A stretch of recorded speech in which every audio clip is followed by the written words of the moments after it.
6, the jumping up and down in the south bank away towards our left, the red wall as it has been for today and the other day, and then we've got a false start after all of that because Barry Yilmaz was a little bit too eager and Fernandes now knocks it back and we're underway.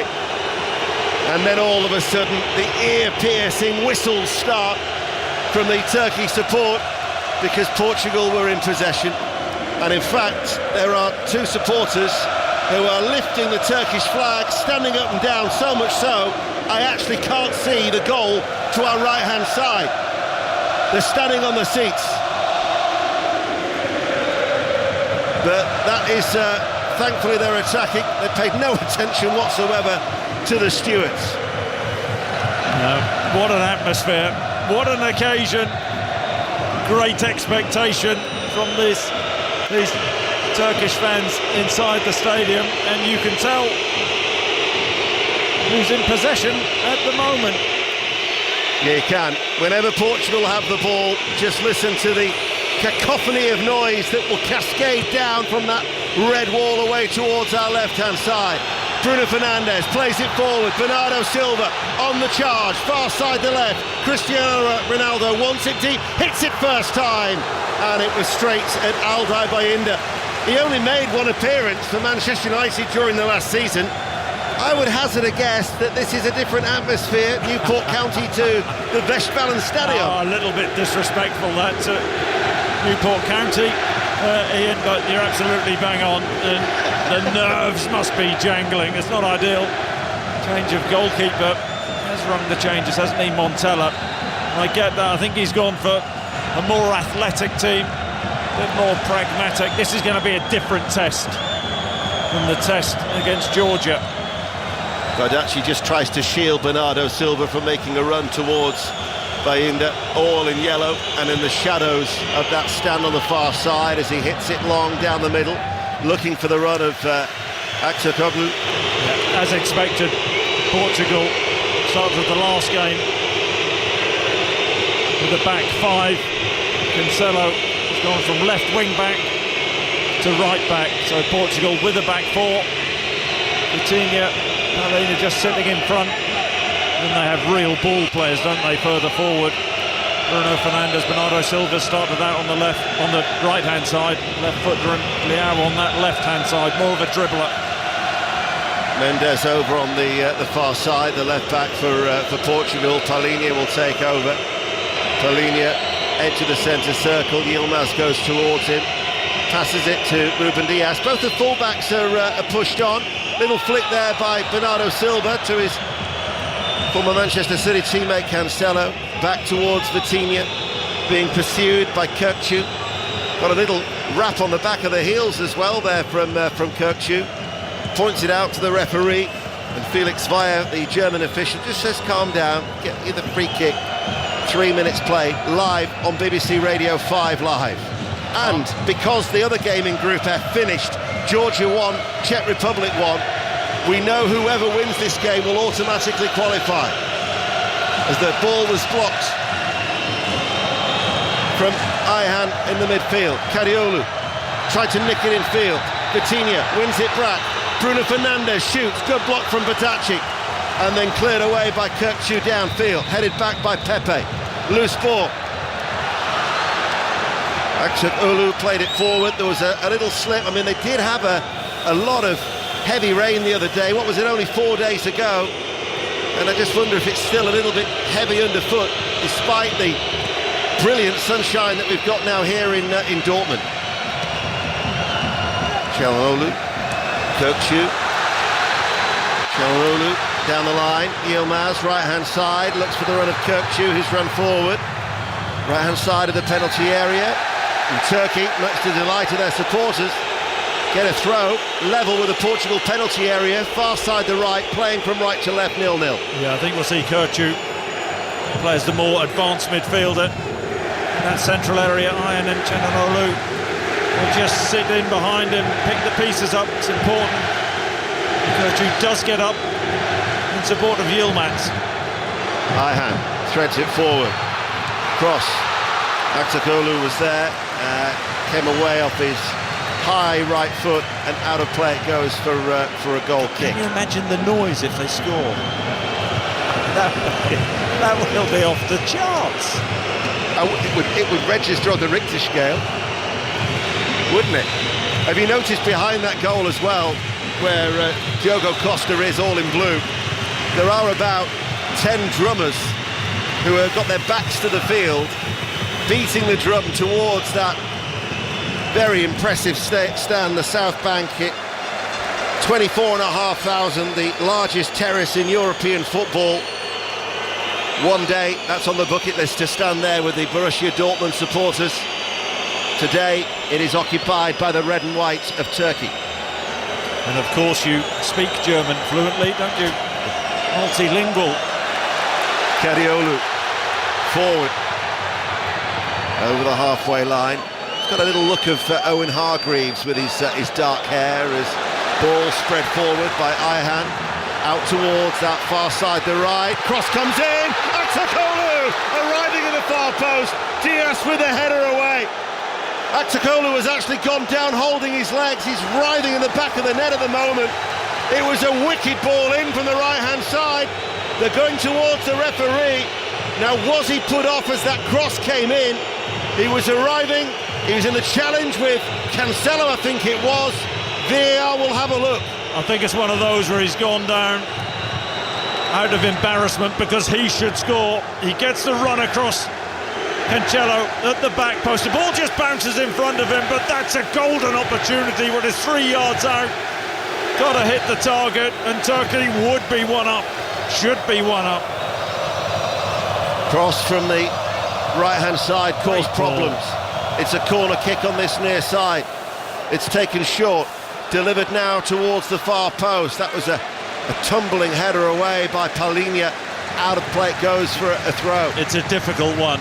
It does just bounce in front of him, but in those situations you've just got to concentrate on a clean connection. You don't have to do too much. The run was perfect, the finish wasn't. Çalhanoğlu will get the ball back now over on that far side.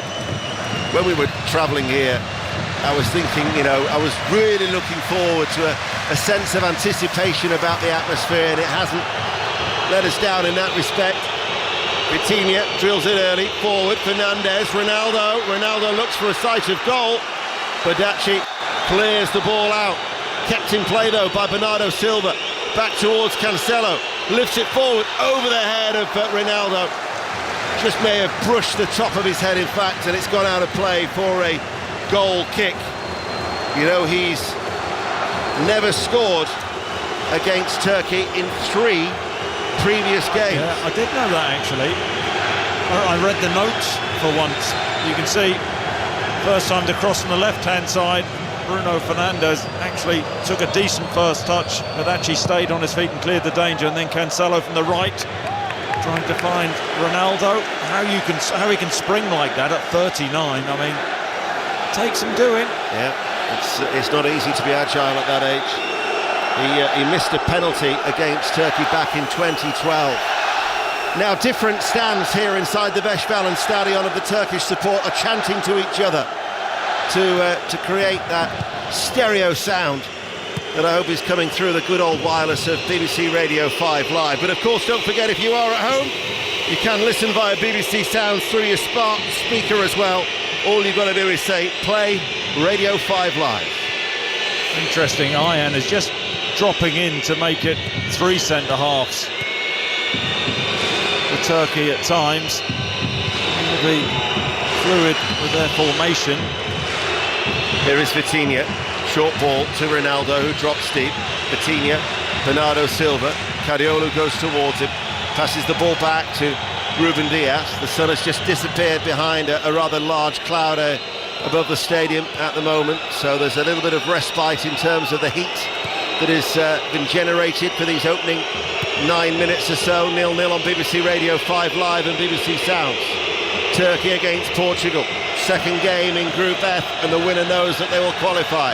As Leao, left-hand side, into the penalty area. Kadiolu was there, the left-back to clear it away. Pepe's forward ball, picked up over on that far side, and that's an opportunity for Akgün to come forward, and Turkey, all in white, will get a throw on the right-hand side.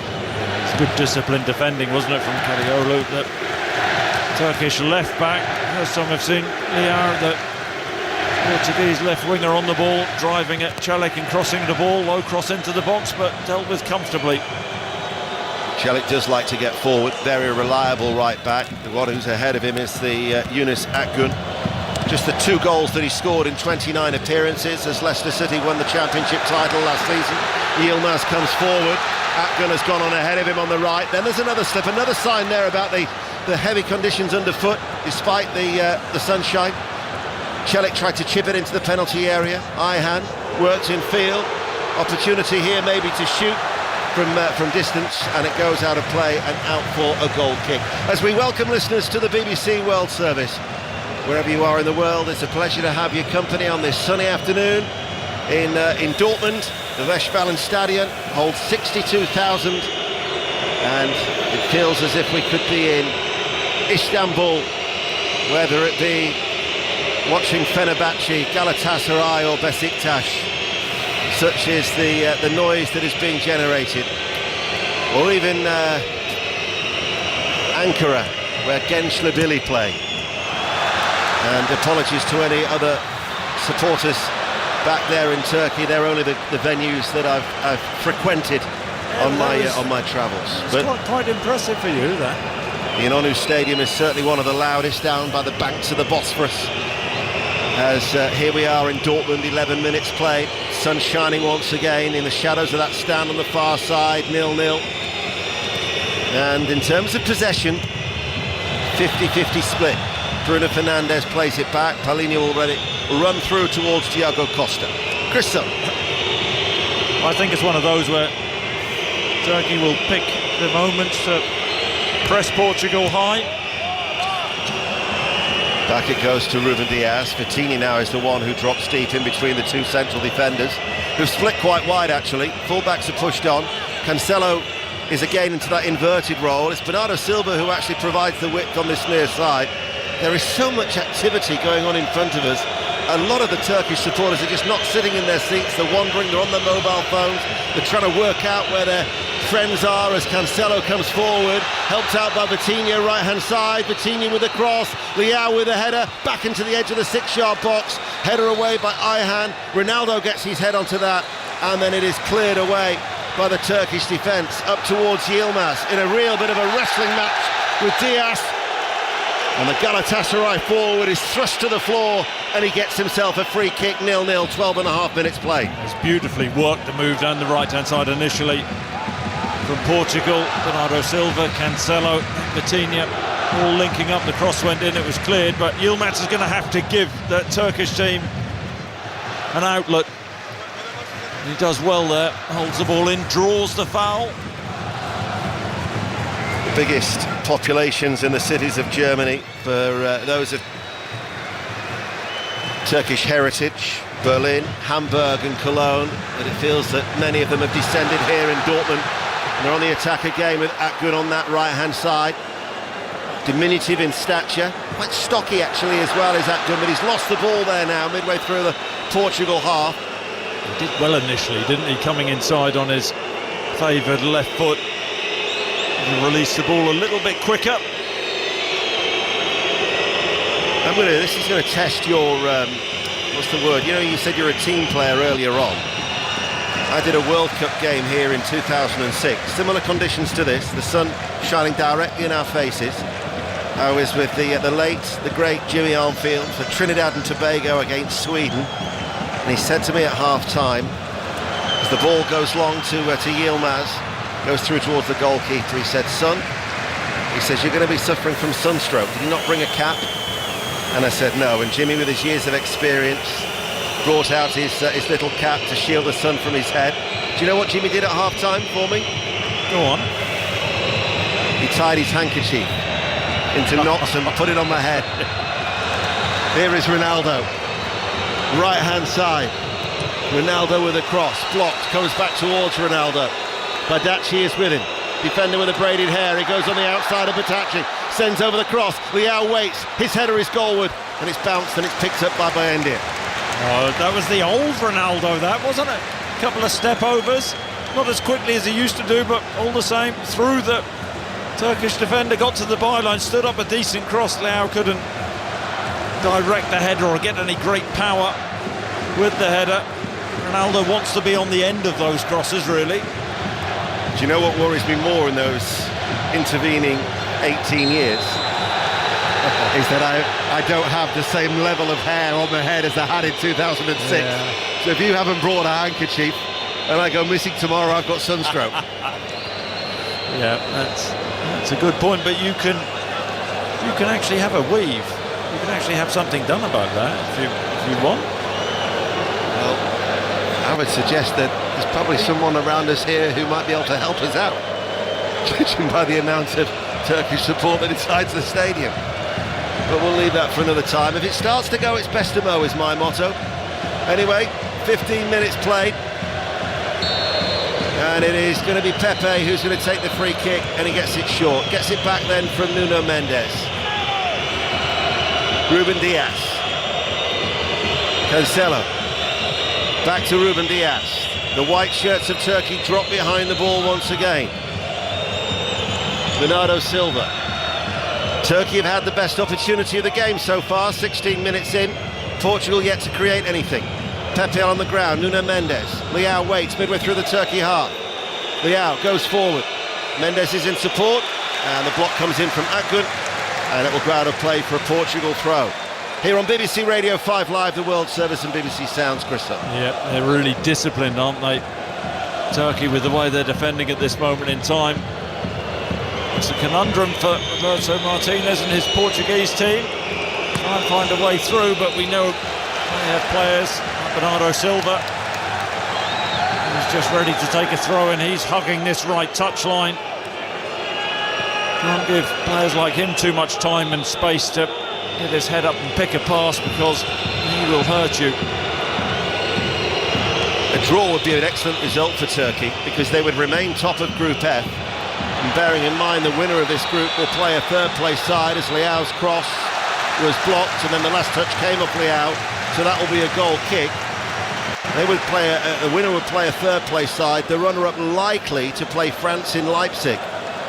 Imagine Portugal finishing second. Likely to play France. France going to win that group. Well, that's why I said likely.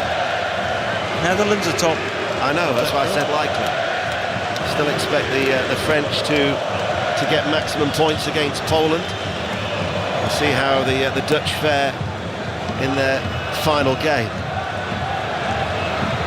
Every team will have played 2 games by the end of today. We've got Belgium, Romania in Group E to come at 8 o'clock on BBC Radio 5 Live. Ruben Diaz, 6 yards inside the Turkey half, gets it back from Palhinha. Since Fulham rejected that deal from Bayern last summer, he's since signed a new deal at Craven Cottage until 2028, but Bayern's interest still remains. Palhinha to Bernardo Silva, held up by Kadiolu, and then he played the ball to the right side of the penalty area. Nobody had made the run, and Kudaci was able to make the clearance with ease. Yilmaz couldn't get there, much to the frustration of Vincenzo Montella, as a free kick goes against Turkey, and you can hear the sounds of derision here in Dortmund. Yes, Ayan on Palhinha. He does get a slight touch on the ball, but does take Palhinha out as well.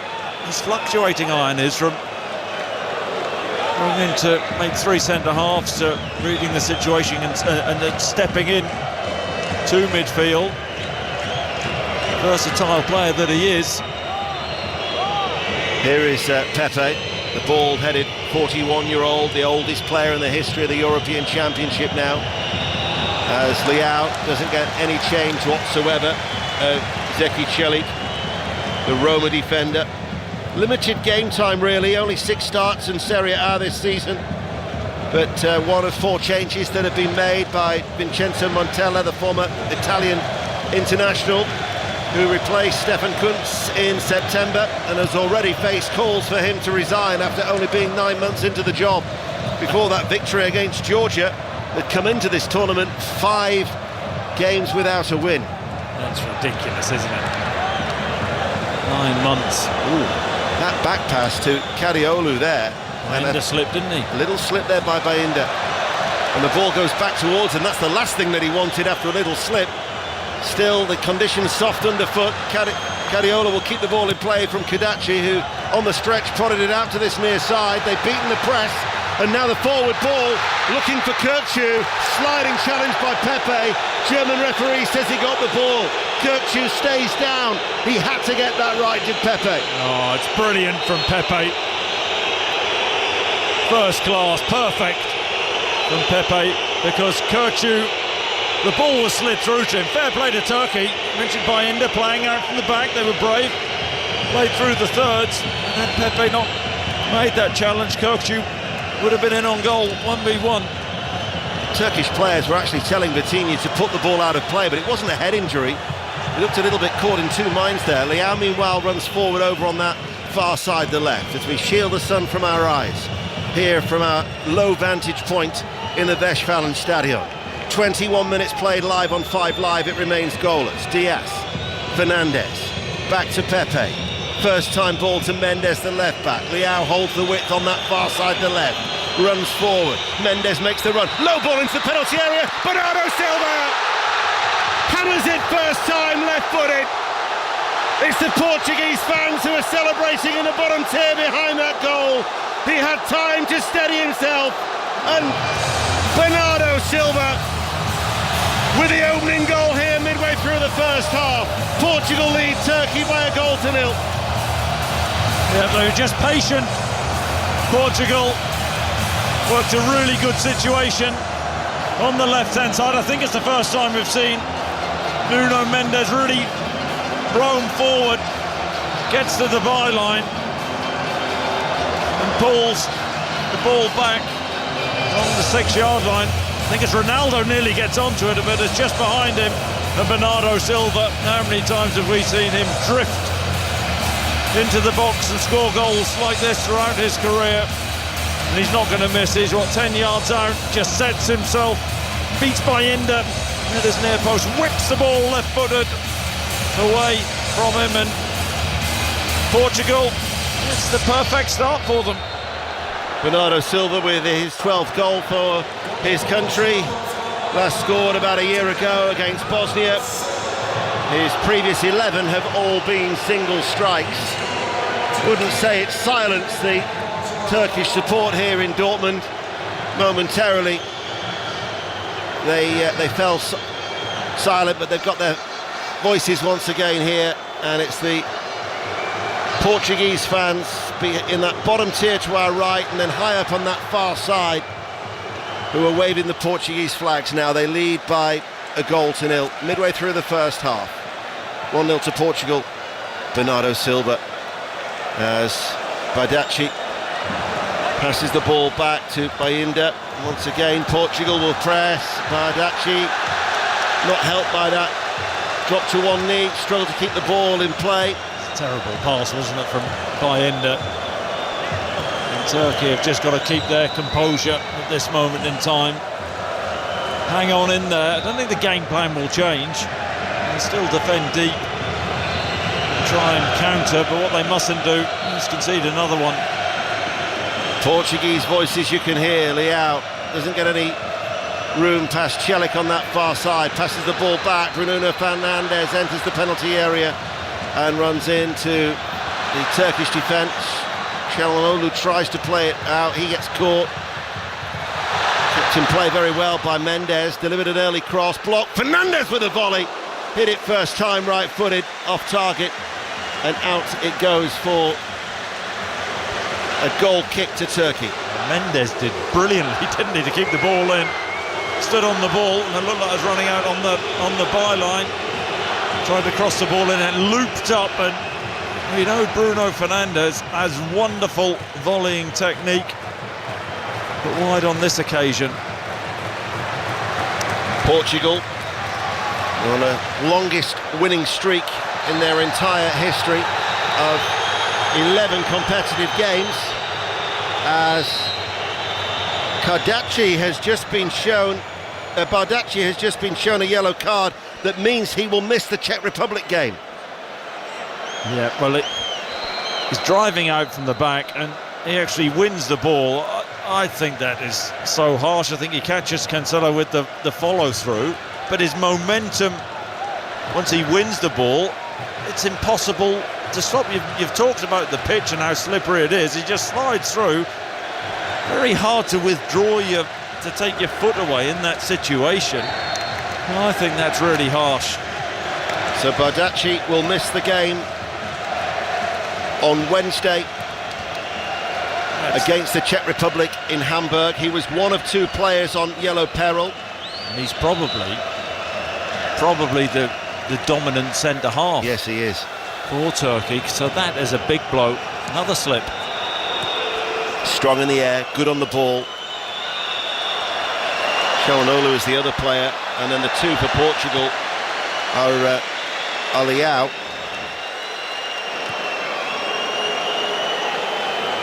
He's got to be careful he doesn't get a yellow card. And then Conceição, who got a yellow card for his celebrations the other night in Leipzig. 26 minutes played, Portugal lead by a goal to 0. Bernardo Silva with the opening goal here on 5 Live. Leao on the halfway line, Celik tight behind him, gives a little push in the back. Referee sees it, made the most of it. It was a free kick they've taken quickly. Mendes shuffles the ball forward to Ronaldo. Mendes is powering ahead now, and Mendes will get there inside the penalty area, and then having to deal with that was Akaydin. I've got to say, he's causing chaos, isn't he, Mendes? And the Portuguese left, the Turkish right, with his powerful running. Had a big part in the goal. Here is Vitinha in the centre circle. Diaz. Cancelo on this near side, the right. Red shirts, green shorts, playing from left to right as we look. Vitinha, close down by Yilmaz, back inside Portugal territory. Pepe.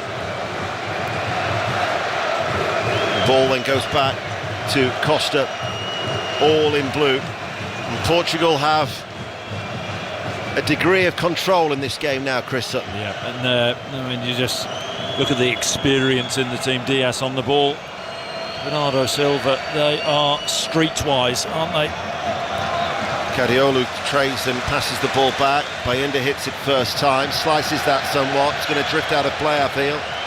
Roberto Martinez in his suit, his bald head shining in the sun. This is not just him. As it goes out for a throw to Portugal. 28 minutes played. Well, that's 2 of you. Bayinda doesn't look comfortable, does he? No. With the ball at his feet. Pepe with the ball at his feet, the veteran defender. Across the back 4, Ruben Diaz back towards Costa. Yilmaz runs towards Costa. Touch, hits it, right-footed. Headed away by Ayhan. Picked up by Cancelo. He's got Ronaldo ahead of him. Ronaldo told him where he wanted it. Oh, what a mistake that is! Has that crossed the line? Yes, it has!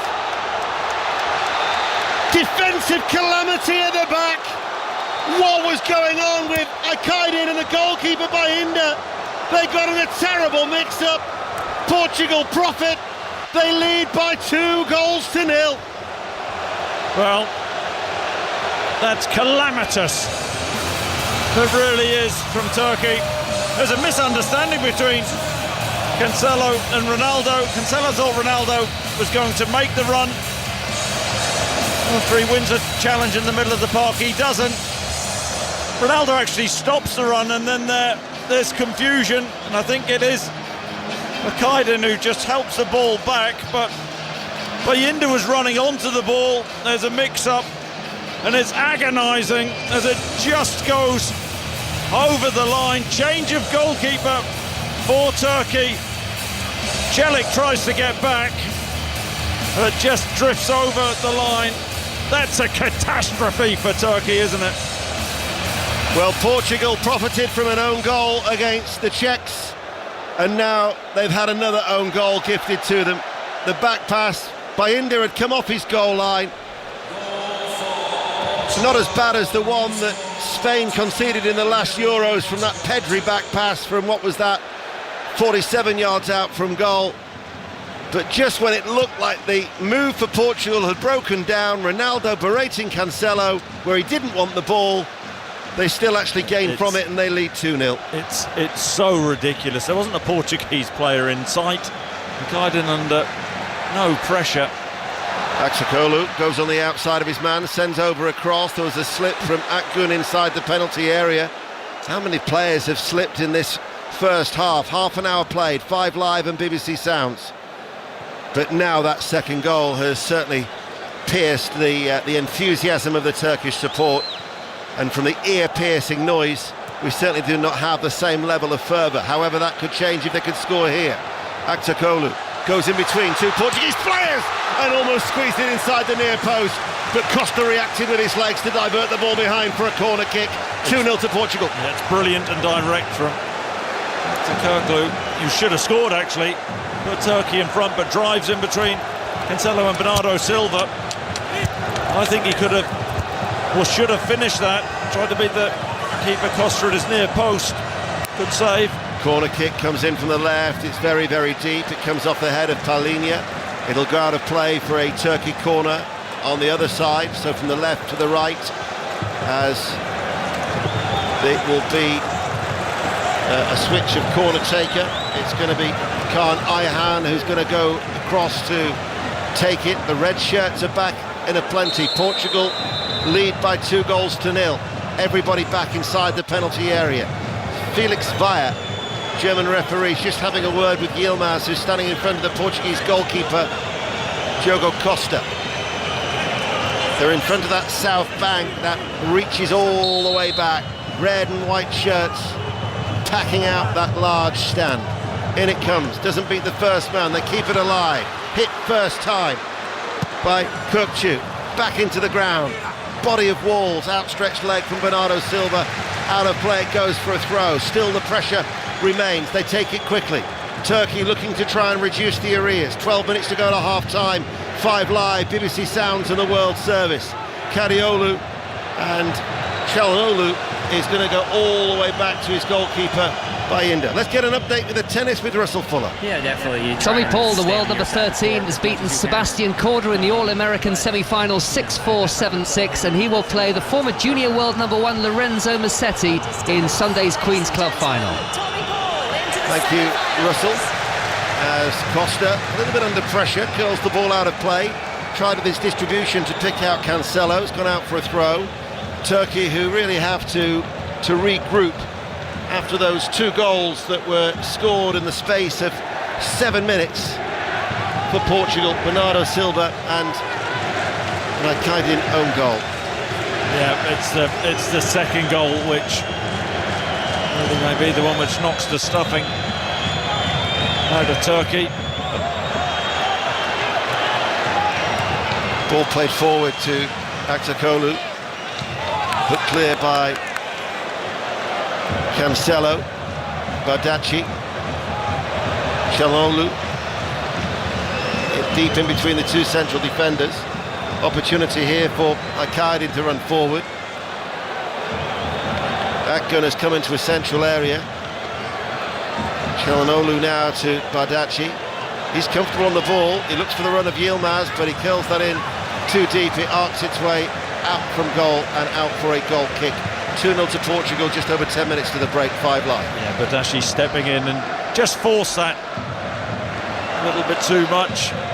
Portugal, they can win in various ways. Sitting deep now, happy to soak up the pressure.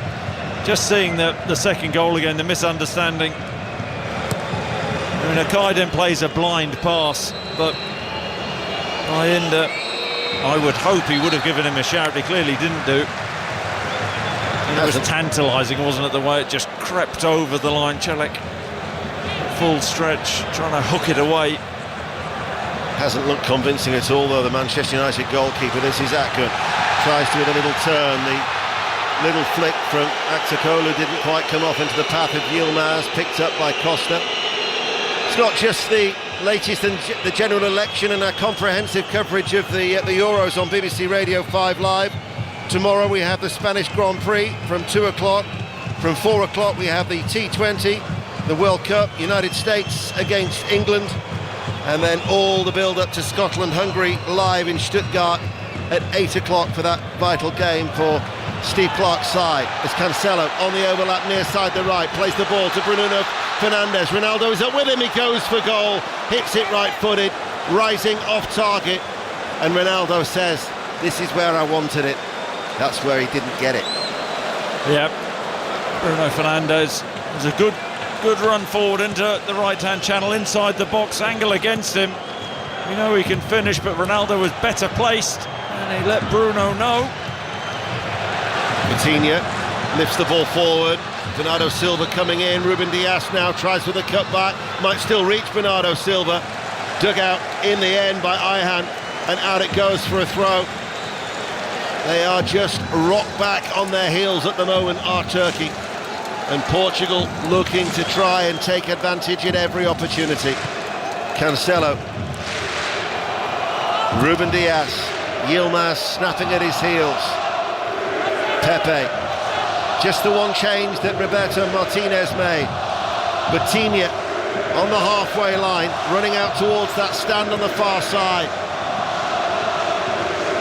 Turkish support though, not downhearted. Bernardo Silva though has got space to run into. Coming in off the right touchline, he finds Ronaldo. Ronaldo with the shot, right-footed, over the crossbar and out for a goal kick.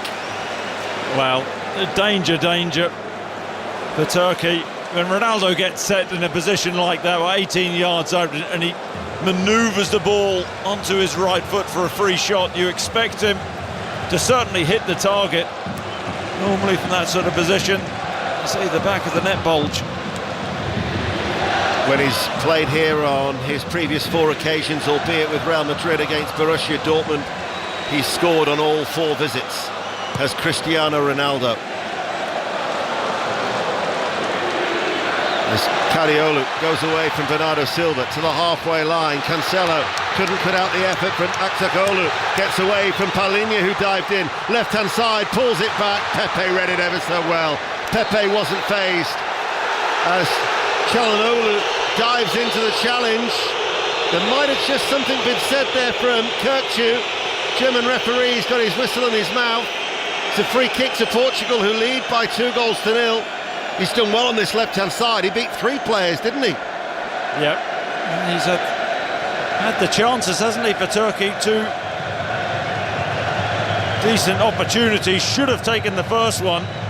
Costa made a save in the second one. And he drove in between 2 Portuguese players. I've got to say, Pepe, a couple of really crucial interceptions once again.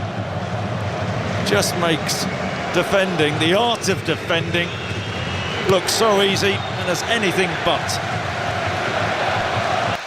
Luckily it was a genuine attempt to play the ball for Calhanoglu, because with already Bardacci suspended for their final group game, the last thing they wanted was that for their key midfielder, their playmaker if you like, as they trail by 2-0. We've got 7 minutes to go to half-time here on 5 Live. Mendes, strong running. Oh, it's a surging run from left back. Leao ahead of him. Leao looks to cut inside. And the referee is going to show Leao here a yellow card, and Leao is suspended. He's picked up 2 yellow cards, both for diving in these European Championship, and he now will miss Georgia in their final group game. Oh, I love that from the referee. Rafael Leao didn't learn from his first booking. And I don't know what Portuguese for "you're better than that" is, but Rafael Leao, "you're better than that," goes down far too easily. Strong refereeing, I like that. Yeah, Felix Vaya, no-nonsense approach. And you're multilingual, of course. Now fala portuguesa. 16, is it 16 different languages you can speak in? I didn't say that. Did you not boast last night? I didn't say that. I said it's probably about 16 or 17 different ways of saying thank you in the different languages. I understood it differently, but you can have a go at that at half-time. No, it's all right, thanks. Ball goes out of play. Yilmaz tried to curl it first time.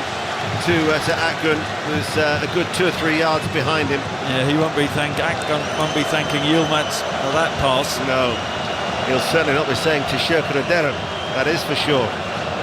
Very good. Pepe to Diaz. Portugal lead 2-0. 5 minutes to go to half-time. Here is Vitinha. Almost played the ball in field to Palhinha. Yilmaz closed him down. It ricochets out of play for a throw to Portugal. And we've talked about all the great ball players that Portugal have. I tell you what, Mendes, the left back, has given them such a great outlet and drive down the left. Here is Kirkçu. Kirkçu runs forward, shoots. Right-footed, gathered in quite comfortably really by the Portugal goalkeeper Diogo Costa, low away towards his right-hand side. I think Kirkçu will be really disappointed with that. 22 yards out. He tries to give Costa the eyes, wrap his foot around the ball and beat him at the near post, but I think he actually just slips as he's striking the ball, and it's comfortable from Costa. Gathers it easily. As if you didn't know, that's the voice of Chris Sutton, who is with us here on BBC Radio 5 Live, the World Service, and BBC Sounds. 4 minutes to go to half-time. Portugal lead 2-0. Cancelo looking to take the throw, gets it to Vitinha, and then it's clipped long by Ruben Diaz up towards Ronaldo. Met first time though by Akaydin. Up into the air it goes. Bruno Fernandes wins that duel in the midfield with Ayhan. Badaci being hassled and harried by Bruno Fernandes. Cariolo gets away from Bernardo Silva, plays an inviting ball that goes straight to Nuno Mendes, who steps forward. Leao this time is a yellow card is shown now to Samad Akaydin for a challenge on Leao. My initial reaction was he'd got the ball, but both two central defenders now for Turkey have been booked. Akaydin joins Badaci in the notebook of Felix Sveyer. And just watching back on the monitor, your initial reaction, as far as I can see, was correct. He does win the ball. You can argue he goes to ground, doesn't he? He slides in. You can argue he takes a bit of Leao, but that looked okay to me. Yeah. Certainly wasn't happy with the decision. So that's the third yellow card in total. He won't be happy with his half, of course. Own goal, yellow card. Free kick to Portugal. Red shirts, green shorts. About 6, 7, 8 yards in from that far side to left. They play from left to right. 2.5 minutes to go to half-time then on 5 Live. Only 4 times in the history of the European Championship has a side gone into the break 3-0 up. Twice it's happened in this Euros already. Bernardo Silva hoists it, diagonal ball. Pepe, edge of the penalty area, heads it goalwards, offside. Such an experienced player, Pepe, looking for that long diagonal ball from Bernardo Silva to the far post. Makes a run far too early. I think Celik's been booked as well. He has, must have spoken out of turn. Again, it's for going up towards the referee. Only the captain is able to do so. So Zeki Celik is also been shown a yellow card from the German official. Cariolo forward, infield. Kirkçu able to turn. Ball back out to Cariolo on this near side. Long dark hair onto his right foot. Checks back onto his left. Plays it short. The return ball from Aktoglu was dealt with by Portugal, and Bernardo Silva wins a free kick. And I don't necessarily think that the German referee is endearing himself here to the Turkish support inside the Westfalen Stadion. It was a free kick, just looking back at it on the monitor. From our commentary position, it's actually very difficult to see to our left-hand side right in the corner because the Turkish fans are standing up in front of us. But it was a foul from Aktoglu. Costa with a free kick. Downfield, approaching half-time. Badaci climbs well in the air to beat Ronaldo. We're inside the last 60 seconds. Akun coming forward, strong running. Had his heels clipped by Palhinha. Palhinha's going to get shown a yellow card now. The combative midfielder. He must be on a record for yellow cards. This is a card frenzy. How many is this? Every couple of minutes. Most cautions in a game, 10. It's happened 4 times in the history of the Euros. The last time was Portugal-France in the 2016 final. Don't say 2. No, we've had 5. We're halfway there. We're on course. Shot from Akun, lost his footing, brought away by Bruno Fernandes. We've got, I think it's 1 minute of additional time. Ronaldo dinks the ball back to Leao. Portugal have every outfield player in the Turkey half. Bruno Fernandes is in the ear of the referee. He's got to be careful the way that Felix Svar is going on. Here is Ruben Diaz. Palhinha back to Diaz. They're just going to keep the ball for the closing stages of this game. Bruno Fernandes having a word with Ian. Wasn't happy about something.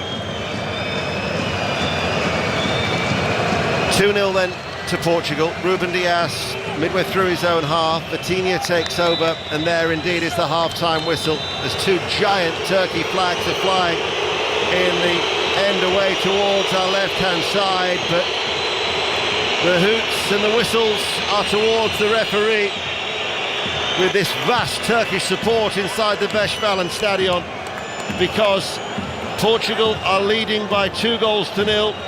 It was Bernardo Silva, first-time finish after 21 minutes.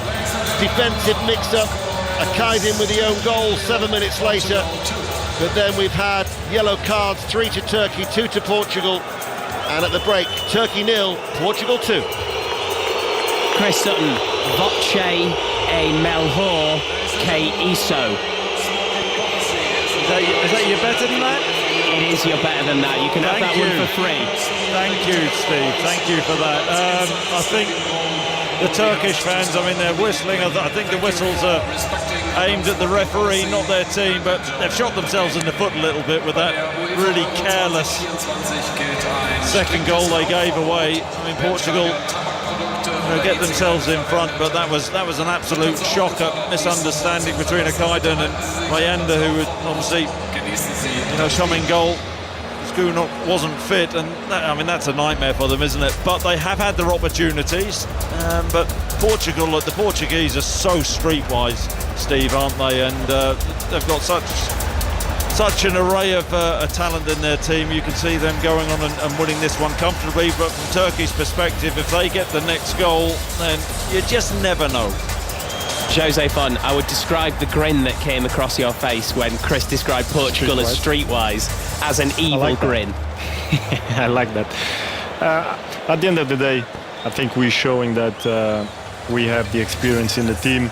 You can see that Pepe is being, for me, the man of the match. 2 great interceptions, 2 great tackles, been vital, and that shows the experience. That shows. So we've been able to get the advantage on one mistake and one very well play on the left with Leao and with Mendes. Very well done, and hopefully in the second half we don't get complacent. It's also another one notched up for own goals. I think own goals could win the Golden Boot at Euro 2024, and you've benefited again. Yeah, it's been a weird one. Not a normal mistake. I guess the goalkeeper didn't give the centre-back a shot, or if he did, he didn't hear it. Also, the centre-back didn't have a look on his shoulder to see where the goalkeeper was, and unfortunately he made that mistake.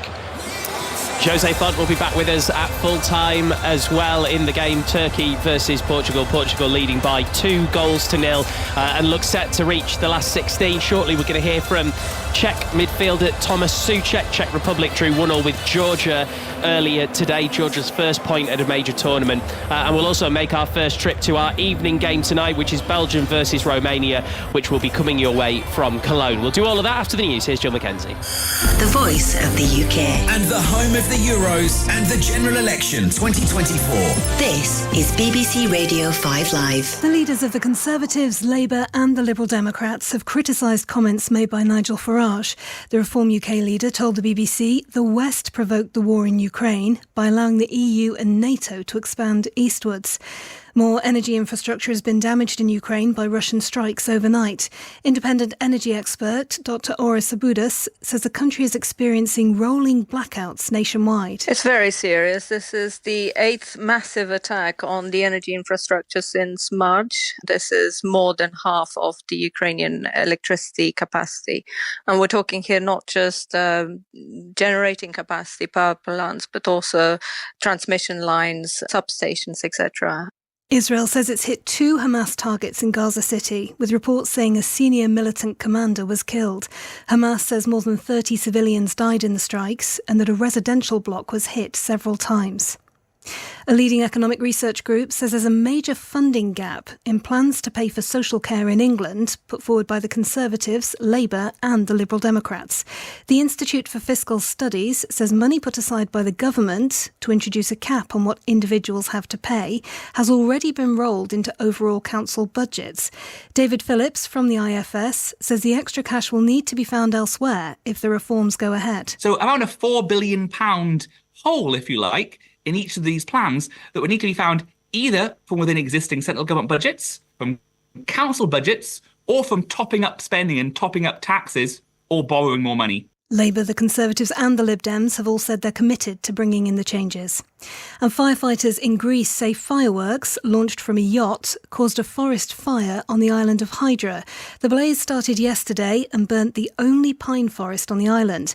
It is now under control, but the news has prompted criticism in Greece, which is already dealing with several wildfires during its first heatwave of the year. BBC Radio 5 Live. We're launching a brand new offshoot of the Martin Lewis podcast, confusingly called Not the Martin Lewis Podcast.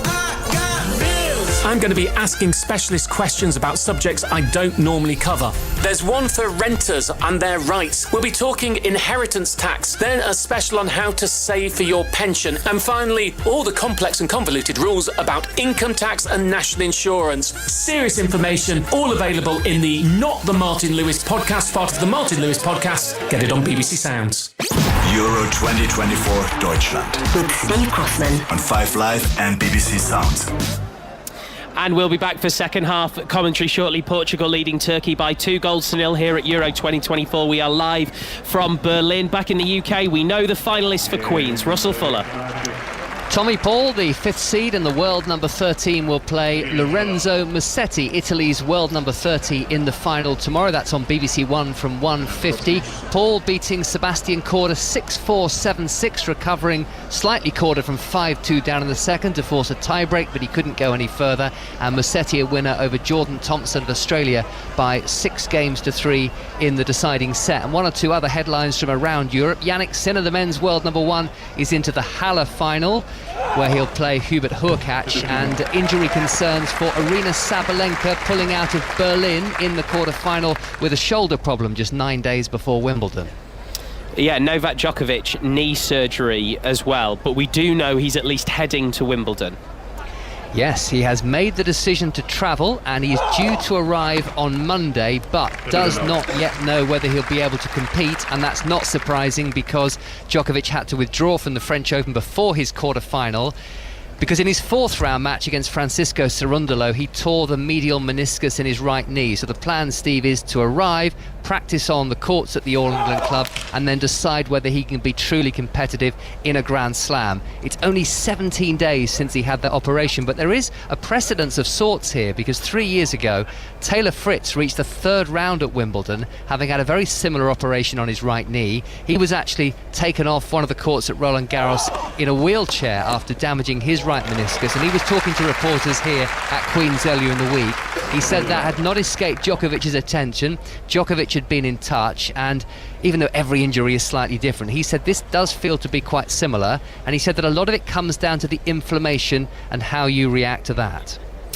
Thank you, Russell. Elsewhere, some other sport for you. Bedtime story. Romp to victory for jockey Ryan Moore and trainer Aidan O'Brien at Royal Ascot. The favourite won by 9.5 lengths. That's actually the biggest margin of victory of the whole week. At the T20 World Cup, India facing Bangladesh in the Super 8s in Barbados. An India win would put them on the verge of the semi-finals. Kevin Howells. Yes, and Bangladesh pretty much out of it if they don't get these 197 runs they need. India 196 for 5, batted ever so well in their 20 overs. Bangladesh have got a few problems here because they are 64 for 1. Just had a really good over. They've just taken 14 off that last over. But Liton Das is the wicket to have fallen off a 6. He smashed a 6 off Pandya. Next delivery was called for 13. So now it's down to Tanzid Hassan and Hussein Shanto at the moment. They're doing a good job. Najmal on 21, Tanzid 29, 66 for 1 in the 10th over, chasing 197. Thank you, Kevin. Elsewhere, South East Stars will face the Blaze in the final of the Charlotte Edwards Cup. You'll actually be able to hear that on 5 Sports Extra and BBC Sounds from 6:45 tonight. Rugby Union, world champions South Africa eased to a 5-try win over Wales at Twickenham. It finished 41-13, so that's now 7 straight international defeats for Wales. In Premiership Rugby Union, Leicester Tigers head coach Dan McKellar has left the club by mutual consent after just 1 season in charge. In the women's Premiership final, congratulations to Gloucester Hartpury. Came back to beat the Bristol Bears, secure back-to-back titles. They won in the end by 36 points to 24. In Super League, Warrington Wolves beat Hull FC 24-18 at the MKM Stadium. In Formula 1, McLaren's Lando Norris just pipped Max Verstappen's Red Bull to pole at the Spanish Grand Prix. The upturn in performance from Mercedes is continuing as well. They've got Lewis Hamilton starting 3rd and George Russell in 4th. You'll be able to hear that Grand Prix live tomorrow on 5 Live Sport. Back here at the Euros, earlier, Georgia got their first ever point in a major tournament after a 1-1 draw with the Czech Republic.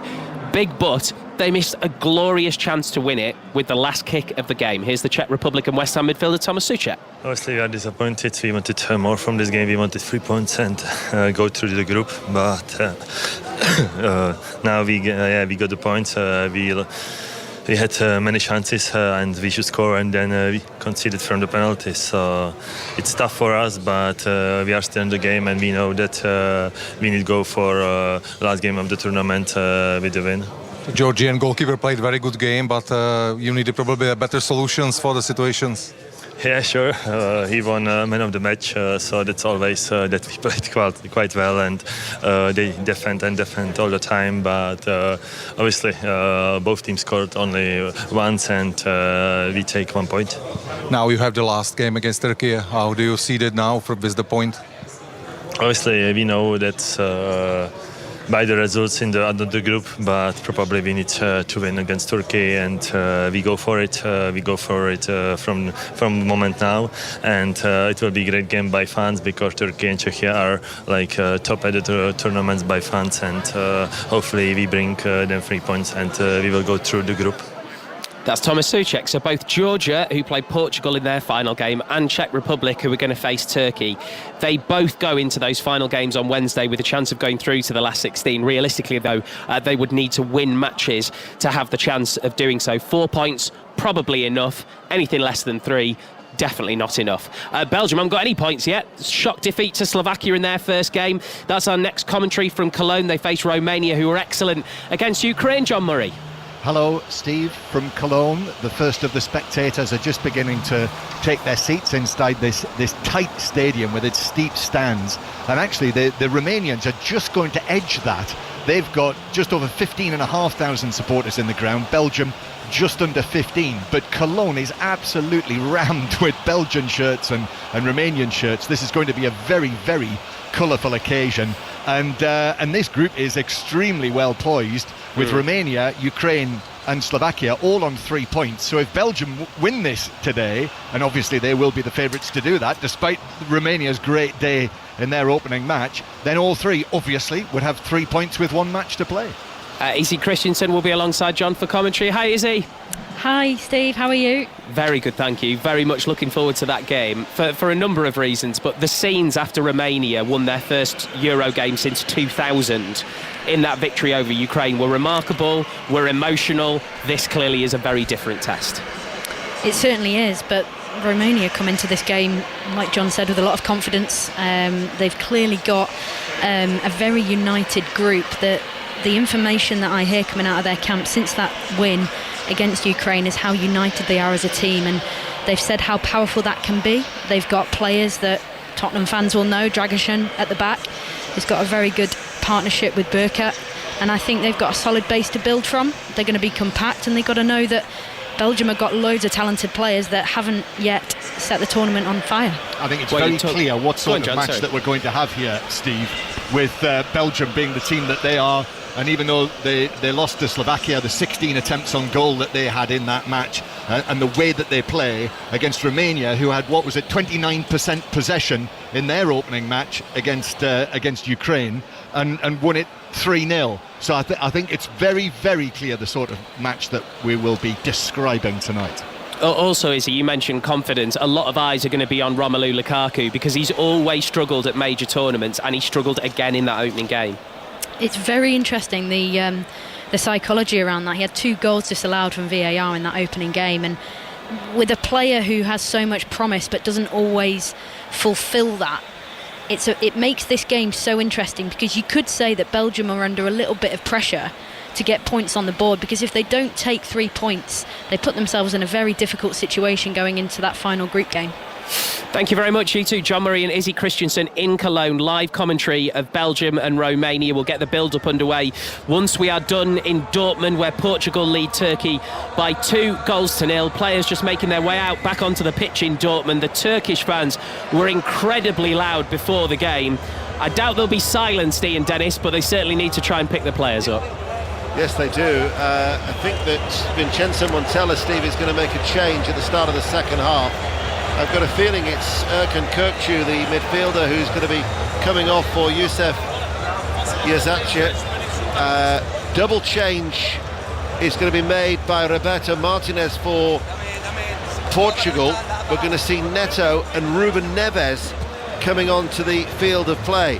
Ruben Neves, who of course left Wolverhampton Wanderers last summer, plays football in Saudi Arabia, and Pedro Neto, current Wolves player, who was actually a 90th minute substitute against the Czech Republic. So I think Palhinha has come off, and it looks like Leao. Yeah, so Pedro Neto. Leao, of course, was booked, and in fact so was Palhinha. So the 2 players who were booked in that first half, Ruben Neves coming on for Palhinha, and then Neto to replace Leao. Leao, incidentally, in case you missed it in the first half, will be suspended for that final group game for Portugal. But I would imagine that Roberto Martinez might well be making changes if that is the case anyway, if it stays like this, because they will be qualifying and progressing to the knockout stages, as confirmation of Ruben Neves on the field of play and Pedro Neto, and then it is Kökçü who comes off for Yusuf Yazatçı. Yeah, you had a feeling it would be Kökçü who came off, didn't you? Bit more clout up top. Well, they're going to have to go for it. 2-0 down as the referee from Germany, Felix Weyer, restarts the game here on BBC Radio 5 Live, BBC Sounds and the World Service. And it is Turkey, who are all in white, with the exception of that red broad stripe going across, a horizontal stripe across the front of their jerseys, playing from right to left as we look here in the Westfalen Stadium. So when you've seen the yellow wall, that is the end where they are attacking here today. And they line up with Bayındır in goal because Günok has a knee problem, Çelik, Badaci, Aygaitin, and Kadiolu the back 4, Çalhanoğlu, Ayhan, Yazıcı, Atakulu, Akgun and Yilmaz now leading the line for Turkey. For Portugal, their red shirts and green shorts. Costa in goal, back 4 of Cancelo, Pepe, Diaz and Mendes, Sylvan, Ruben Neves, Vitinha, Bruno Fernandes, Ronaldo and now Pedro Neto.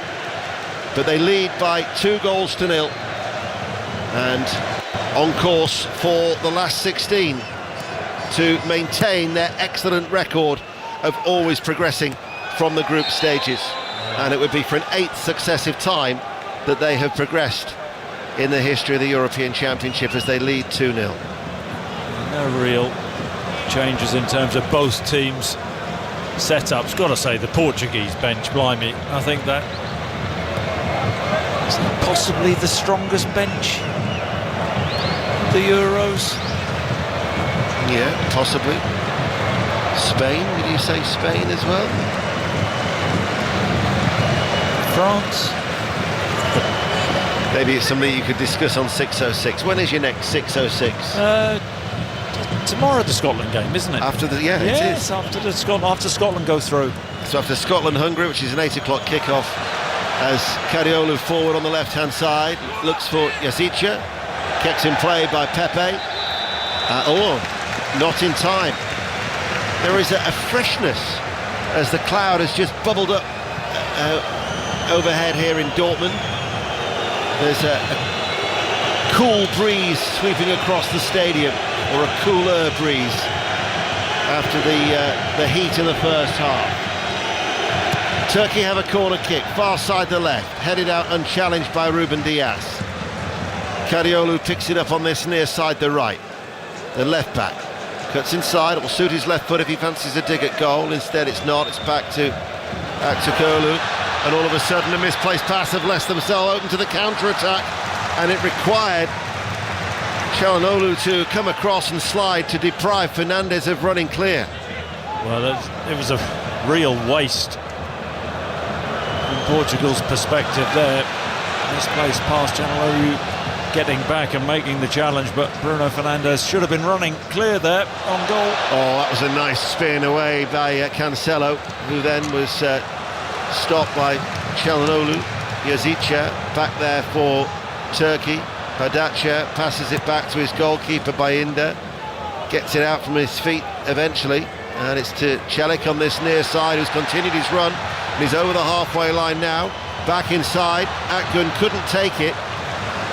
He looks towards Çelik, but it was his own touch that had let it down, and the move breaks down 3.5 minutes into the second half.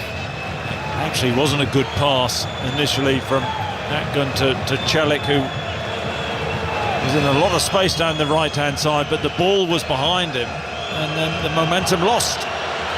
As if you look over to the end, on that stand on the far side, there is a problem. The stewards are moving in because there doesn't appear to be a gangway there. I think the Turkish support have overpopulated that bottom tier. Normally you see the gangways, which they like to try and keep clear. So the stewards, I think, are trying to clear that, and as a result there is a little bit of frustration in that Turkish section of the support here in the Westfalen Stadion. We talked before, there must be at least 50,000 Turkish supporters here inside this ground here in Dortmund. 5 Live, the World Service and BBC Sounds. Pepe, Bernardo Silva, and then clips it back towards Costa. So in these cloudy conditions, still the clouds are relatively high. Cancelo to Vitinha, 6 yards inside his own half, out to Pedro Neto. Neto then leaves it for Ruben Diaz. Portugal dominating with the possession, leading by 2-0. That's the Neves now anchoring that Portuguese midfield rather than Paulinho. Here is Vitinha, gives it as Ronaldo drops short. Back to Vitinha again, out to this near side. Vitinha comfortable on the ball. Pepe 6 yards inside his own half. Ball out towards that far side for Bernardo Silva. Cancelo's made the run. First time cross. Neto left-hand side, cuts it back. Bruno Fernandes had already motioned to shoot it with his right foot, and it was nicked away from him in the nick of time by Akaydin.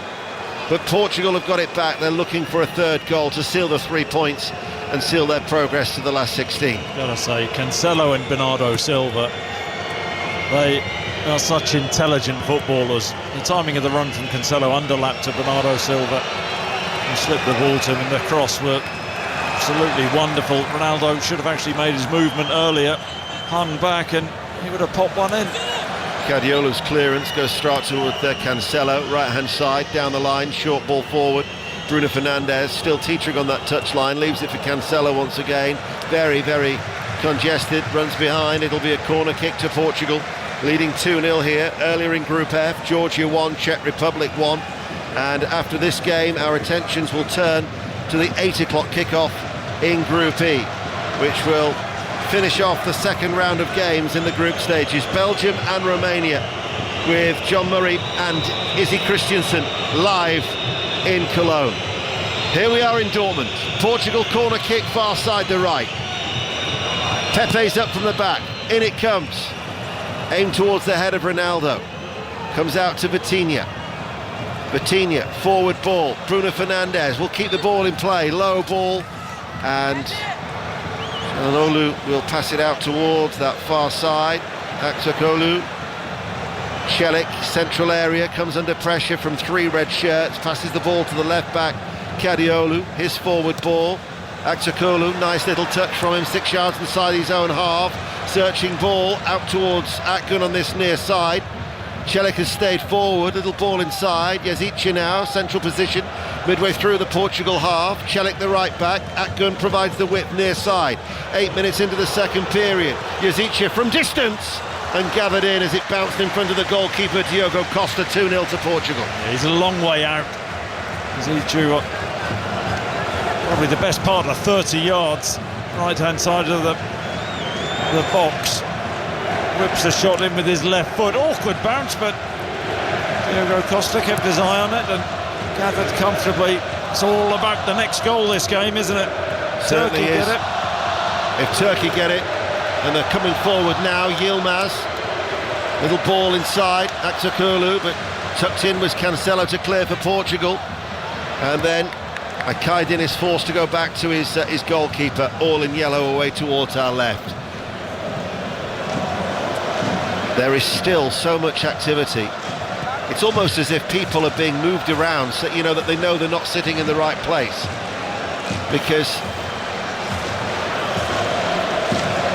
you get the flow of people getting back to their seats after half-time.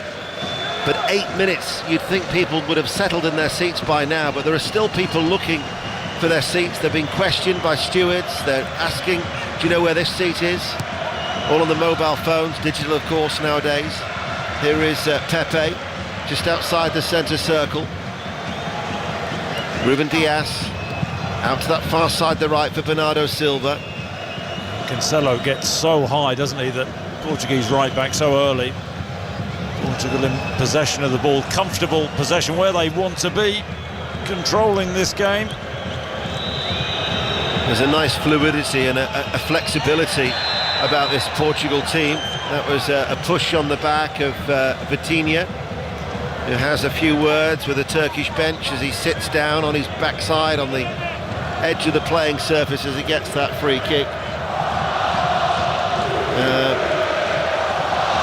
As the Turkish support rise to their feet and raise the decibel levels here in Dortmund.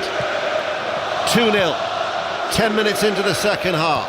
Ball played forward, Ruben Neves, Cristiano Ronaldo, flag stays down, Ronaldo in on goal, and selfishly to Bruno Fernandes, and the flag does not come up. Ronaldo with the assist, Bruno Fernandes with the goal. Team player Cristiano Ronaldo, as Portugal lead by 3-0. So unselfish, it was a tap-in for Fernandes. Yeah, really unselfish from Ronaldo. Don't know how many goals he scored in his career, and his eyes must have lit up. Let's have a look. Does he go too early? It's very, very tight, the offside. I think Celik, the Turkish right back, may have just been playing him on.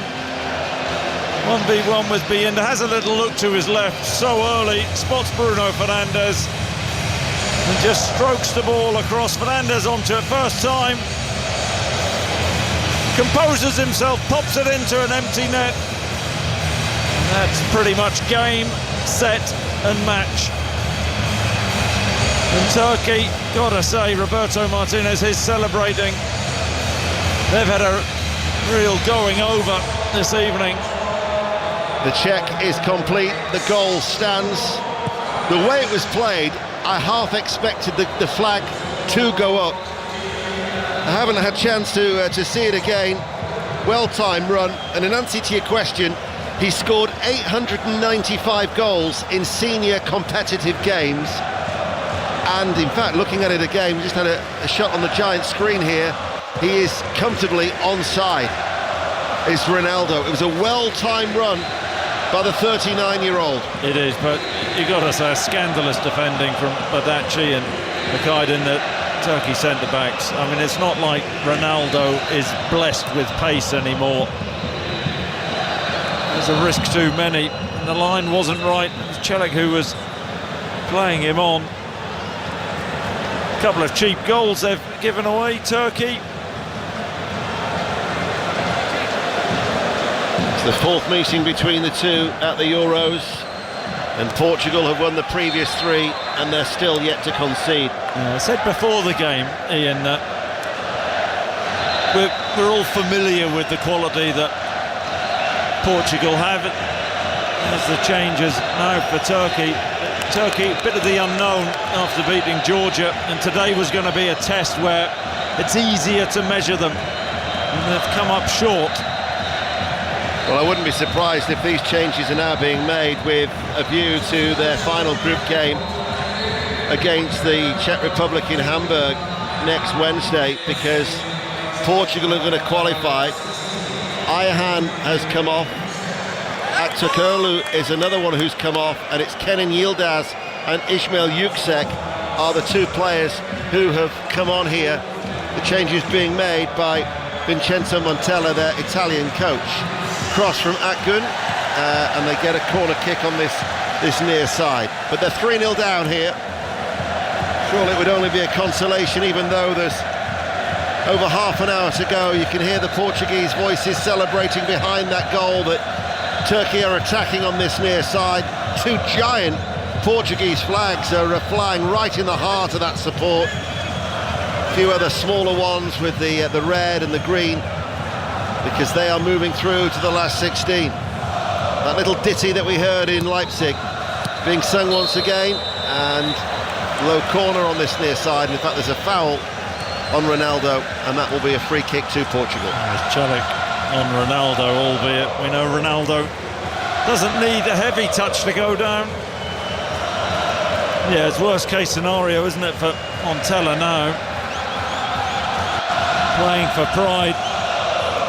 They've won the battle of the supporters, Turkey, but they're getting a real doing in this game. Ruben Dias deep inside his own half, clears it away. 3-0 up. Badaci, Kadiolu, Yilmaz is ahead of him. Yazica coming forward. Yazica looks for the shot, got it away. Good block from Ruben Neves, picked up by Bernardo Silva. The break's on for Portugal. Bruno Fernandes running at the heart of the Turkish defence. They backpedal. Bruno Fernandes carries the ball. Now out towards Pedro Neto. Left side of the penalty area. Crosses. Bernardo Silva heads it goalwards. Aimed towards Ronaldo. And then hammered up in the air. That's a real big up and under by Çalhanoğlu. Hasn't gone anywhere. Drops back to... Oh, flags up. Must have gone out of play. It'll be a goal kick to Turkey. Yeah, it's a ragged Turkey team now, isn't it? Çalhanoğlu, such a quality player, ends up just hoofing the ball up in the air inside his own box. Last time they suffered a defeat in a competitive game was Morocco in the quarter-final of the World Cup. They're on course for a 12th competitive victory here are Portugal. As Badaci back to his goalkeeper Bayinda. Passes the ball out of defence. Celik on this near side, quickly closed down by Pedro Neto. And then it's Makaydin who is forced to concede the throw. Portugal hunting for the ball, still have those desire levels. Vitinha, Cancelo. Vitinha passes the ball out to Bernardo Silva. Cancelo, so versatile. Right hand side, comfortable this for Portugal, very, very comfortable. 61 minutes played. Just passing the ball at will now, the red shirts. It's like a keep ball now for Portugal, making the pitch as big as they can, stretching the game. The mass ranks of the Turkish support have been silenced. and they will have to, no doubt, travel en masse to Hamburg, and it'll feel like another home game for them. One of those three cities where they have the biggest populations of the Turkish support: Hamburg, Berlin and Cologne. And the Czech Republic will have to try and do what Portugal have succeeded here by silencing that fervent following. Just wonder, back in Turkey and fans within the stadium. A lot of changes today. And Gula, who was tremendous in the game against Georgia, not starting the game. They'll question whether that was an error on Montella's part. Portugal 3-0 up, just past the hour here on BBC Radio 5 Live. Cancelo, could be a long second half this for Turkey. Absolutely. You've got to try and get a foothold into this second half. The second and the third goals. You talk about the first goal, I think it was Kökçü with a poor attempted clearance, but the second and third goals, basic goals to concede at this level, especially against a top team like Portugal. Yildiz with a shot. He was outside the area towards the left-hand side. It was a right-footed effort, and it was well off target. Chris Sutton. Yeah, he had a decent game against Georgia as well, didn't he? Yildiz, high hopes for him. Described in Turkey as a wonder kid. Yeah, got some promising youngsters coming. They have, and that's a really good sign, isn't it? Really good sign. 2 19-year-olds who, I think, will take European football by storm. One plying his trade at Juventus, Yildiz, and you have Gula at Real Madrid. 32 appearances and 4 goals as Juve finished third in what was his debut season for the 19-year-old. As Portugal, to the backdrop of their supporters behind the goal, away towards our right-hand side, continue to chant away, jumping up and down, arms up in the air, celebrating another success. If it was a struggle against the Czech Republic in Leipzig, then this has been a stroll in the sunshine here in Dortmund. Yazica, Çalhanoğlu chips it, Kadiolu far side, the left back forward. Yilmaz comes short, not required, gets the ball back from Yildiz on that far side, but Portugal have dropped behind the ball now. They've only got Cristiano Ronaldo. They're soaking up the pressure and not really being stretched by this Turkish side at the moment. Akgün passes the ball in field, Çelik is forward. It's almost as if Portugal are quite content to allow Turkey to have the ball in that area of the field. Absolutely. They're just conserving energy, Portugal. Akgün forward on the overlap, Çelik with a low cross, cut out comfortably by Pepe. Good play there by Pedro Neto. Yazica slipped to the floor as he turned away from him. Left him looking a little embarrassed, probably about as red as my face will be after this commentary as the sun continues to beat down here in the Westfalen Stadion. Well, the referee isn't Beetroot. He's now in the shadows. Out it goes to that far side. Cancelo round the back, finds Bernardo Silva. There's Ronaldo with a header, directs it off target. If anything, did he climb too early? Oh, it's like Michael Jordan with his leap, isn't he? Got up so well. They've really worked well in that right-hand channel. Bernardo Silva gets to the byline, stands the ball up, right-footed. Ronaldo standing jump, level with the far post. Gets up, he just doesn't time the header correctly. It's a big opportunity for the Portuguese Pied Piper to get on the score sheet, but off target, unlike him. There's been a number of records that have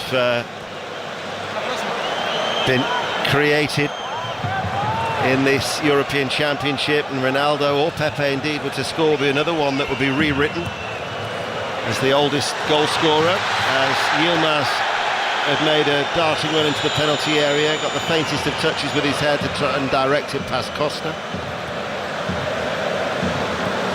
see if they can score, bearing in mind that he's scored in his previous 10 major tournaments as Cristiano Ronaldo. And as for that win against Georgia for Turkey, that was their first opening game win ever. They'd lost all the previous 7, either in a World Cup or the Euros, as they're going to have to go into that game against the Czech Republic with a 2-point advantage over the Czechs for that game in Hamburg. But it's the Portuguese fans now who are making all the noise. I'll be honest, didn't think we'd hear much Portuguese support amidst the din, the fact they've been outnumbered so greatly here in Dortmund, but leading by 3 goals to 0. I mean, they've got such an array of experience and talent, and they're not fazed by all the noise we heard before the game. Bruno Fernandes there, backing in, winning the free kick. You know, earlier on that we were saying about how Vincenzo Montella was coming under pressure as oh, hold on, we've got a young boy who's come from the tunnel area and he's posing for a selfie with Cristiano Ronaldo, and he's now going to have to try and get away from the stewards. The crowd are urging the little boy to run away from the stewards. He's showing a turn of pace and eventually he's going to be caught. He came from the halfway line, did the little boy. He could only about be 6 or 7 or 8. He ran with his mobile phone poised, and he's got what he wanted, a selfie with Cristiano Ronaldo. And he's getting a standing ovation from the Turkey supporters away towards our left-hand side. He was quick, wasn't he? Well, 6 or 7, blimey, he could move. That'll be one for him to tell a story about. Portugal are attacking. Doesn't say too much about the levels of security, though. At first I thought he was a ball boy, because he came from in between the 2 dugouts. Another change is going to be made. The point I was going to say before, you know, we were talking about the pressure on Montella. There are a number of Turkish supporters in front of us here, as Arda Güler is going to be coming on, the Real Madrid. Listen to this youngster. noise. But the fans were getting very, very animated in the direction of the referee, the coach Montella. They're not happy at all, the Turkish support. Well, we talked about the selection before the game. Güler, outstanding player against Georgia. Yildiz off the other side. And you can see what the Turkish fans think of him. Akgün is the player who's gone off, so Arda Güler has come on to replace him. He was the youngest player to score in his European Championship debut with that curling effort against Georgia. And Nelson Semedo has come on as well for Portugal. He has replaced Cancelo. So he was a late substitute in Leipzig. It's his second appearance of these Euros here. And Roberto Martinez again just making the changes because he can. They're 3-0 up, 20 minutes remain, and they're in an extremely comfortable position. Yeah. Best possible position. End up topping the group. They'll see this one through. Topping the group. And then the ability to rest players in their last game against Georgia. I mean, that's the perfect scenario, isn't it? Talked about the squad strength and depth. They've really found the rhythm today. They'll play a third-place side in the last 16, so their mission will be very much accomplished for Roberto Martinez and his team, who were the only side to qualify with a 100% winning record. 19 minutes remaining. BBC Radio 5 Live, the World Service and BBC Sounds. Don't forget, at home, for any game, you can listen through your smart speaker to BBC Radio 5 Live. All you've got to do is, via BBC Sounds, you've just got to say play Radio 5 Live. And whether it's the election coverage or the Euros, then that's all you have to do. As Yazica loses out to Vitinha and is then adjudged to have fouled the Paris Saint-Germain midfielder. That was the old scissor challenge from Zicha. Coutinho's had a great afternoon. Just catches him, goes to ground. I didn't see this being such a stroll for Portugal, though. You go back, you think about the Turkoglu chance after a couple of minutes. Yeah. What a big opportunity that was.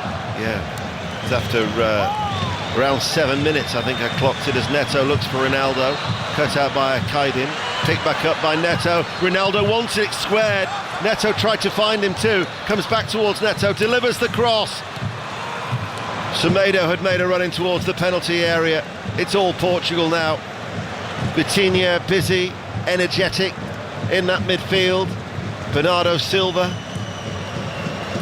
Ruben Neves.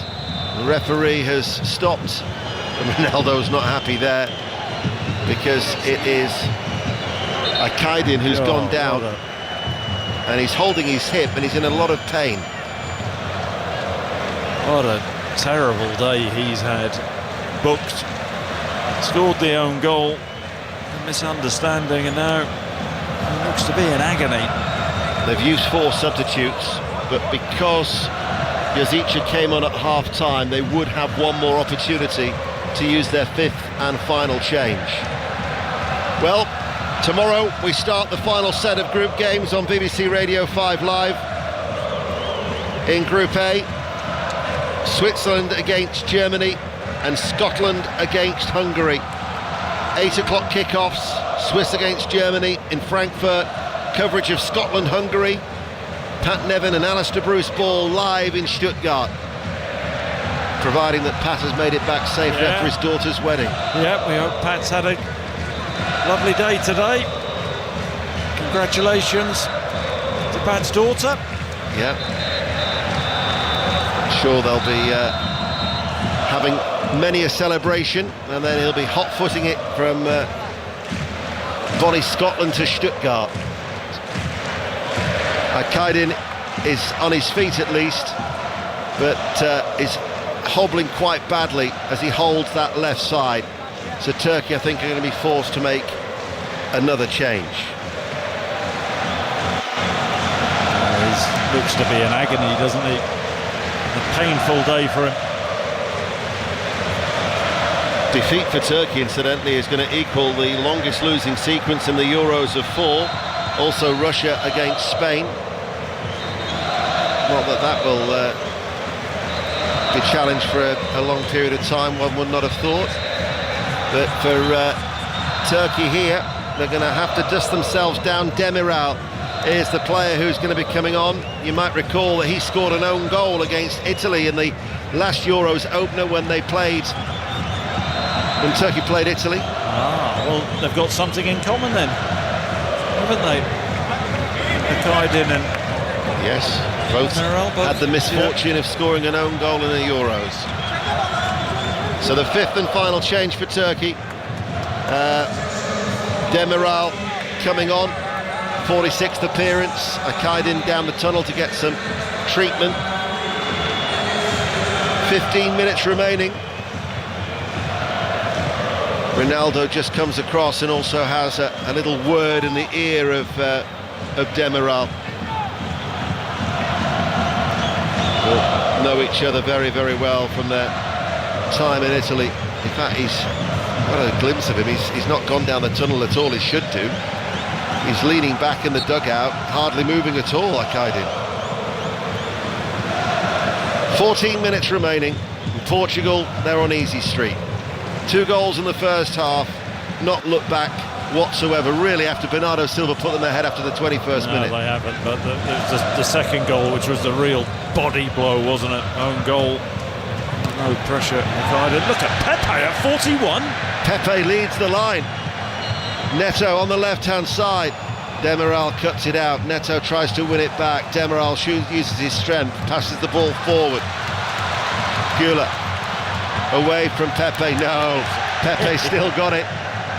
Gula tries to win it back. Pepe has stayed forward. And Portugal, that was good from Pepe. That's ridiculous, isn't it? I mean, at his age, making forward runs, driving out from the back. The adulation from the Portuguese support, swaying forwards and backwards with their arms in the air. Pepe, Pepe. Well, you know, at his age, he should be at home, shouldn't he? Feet up, watching videos of himself in his career. Is that what you did when you were 41? Watch videos of yourself? 34. Some of them are horror movies. Well, Pepe still going strong at 41 years and 117 days young. The two evergreens, him and Ronaldo, leading the line. 3-0 then to Portugal. 12 minutes to go to full time. And Portugal still trying to win the ball back. Their desire levels haven't stopped at all. Badachi hits a hopeful ball. Yilmaz now playing on the right, takes it on the chest, up against Mendes. Yilmaz looks to go on the outside of him. Mendes goes with him stride for stride. Yilmaz left-hand side of the penalty area. He wants somebody to come short. He feels a little bit isolated on this near side. Mendes slips. Yilmaz now inside to Celik, who helps him out. Celik, right back. Challenge from Bruno Fernandes. Still. You know, the work rate from these Portuguese players is to be admired. Absolutely right. Attitude, bang on, 3-0 up. They want that clean sheet. Really putting it in, grafting, doing the hard yards. That's why they're another team with the chance of winning these Euros.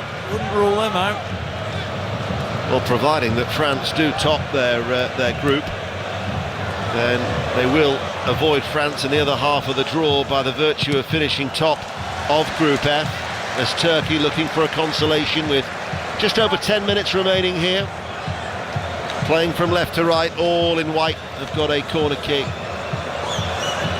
Çalhanoğlu is going to take it on this near side. Portugal, though, have got every red shirt back. Badachi's forward from the back. Yilmaz is there. Yazicia. In it comes, it's an outswinger. Pepe climbed high. Slams his right fist into the palm of his left hand. There they go again. Pepe, Pepe, Pepe. They were still pleased as even though he's conceded another corner. Another one comes in from the right-hand side. Pepe again. Can't beat him. It's like a puppet master at the back, pulling the strings, and there he is again, heads it away. Chris Sutton joining in with the Portuguese support. He's like a magnet, isn't he, Pepe? Every time the ball goes in the box, he heads it out. Turkey attack. Yildiz, far side the left, trailing 3-0. Kadiolu. Can he deliver the cross as he runs forward? Enters the penalty area left-hand side. Back to Yildiz, low ball. I was half surprised to see Pepe there, but no. The disappointment that it was Vitinha who's got himself in a tangle. Comes out to the edge of the area. They look for try and maybe to fire something forward with Yüksek. But Portugal are back. Chipped forward by Ruben Neves. Won back by Çalhanoğlu. Inside, Güler.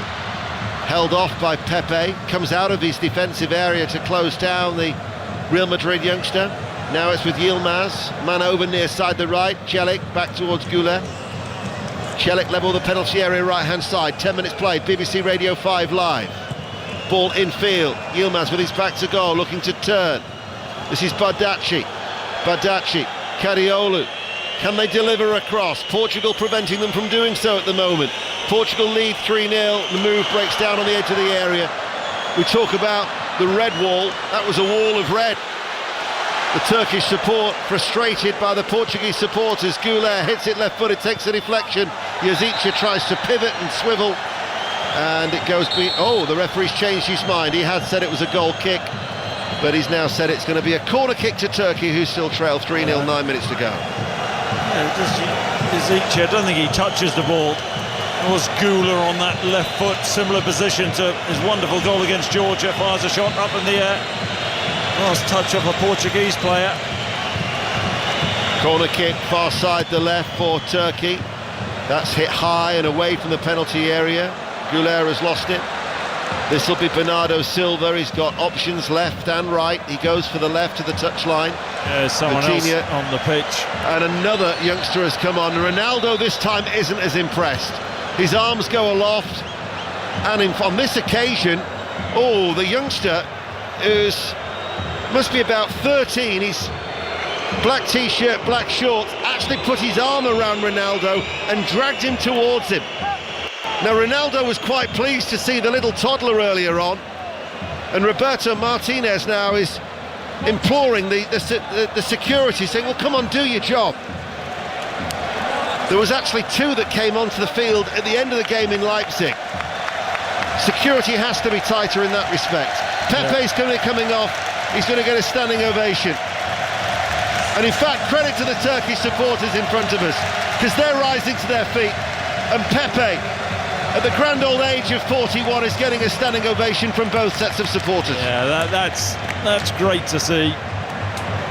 Turkish fans appreciating a magnificent player. And what an afternoon, evening he's had. Hasn't put a foot wrong. Player who reads the game so beautifully well.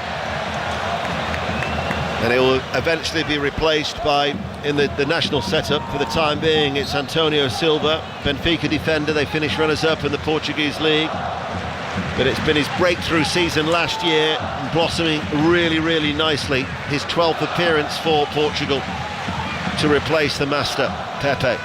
Portugal lead 3-0. 5 Live BBC Sounds and the World Service. Bernardo Silva. This is Ruben Neves. Neto stays out wide, left-hand side. Can he deliver the cross? Neto towards the byline. They've doubled up on him. Passes the ball back to Nuno Mendes. In comes the cross, and at the second attempt gathered in by Bainda. Throws it out towards Yildiz, running forward.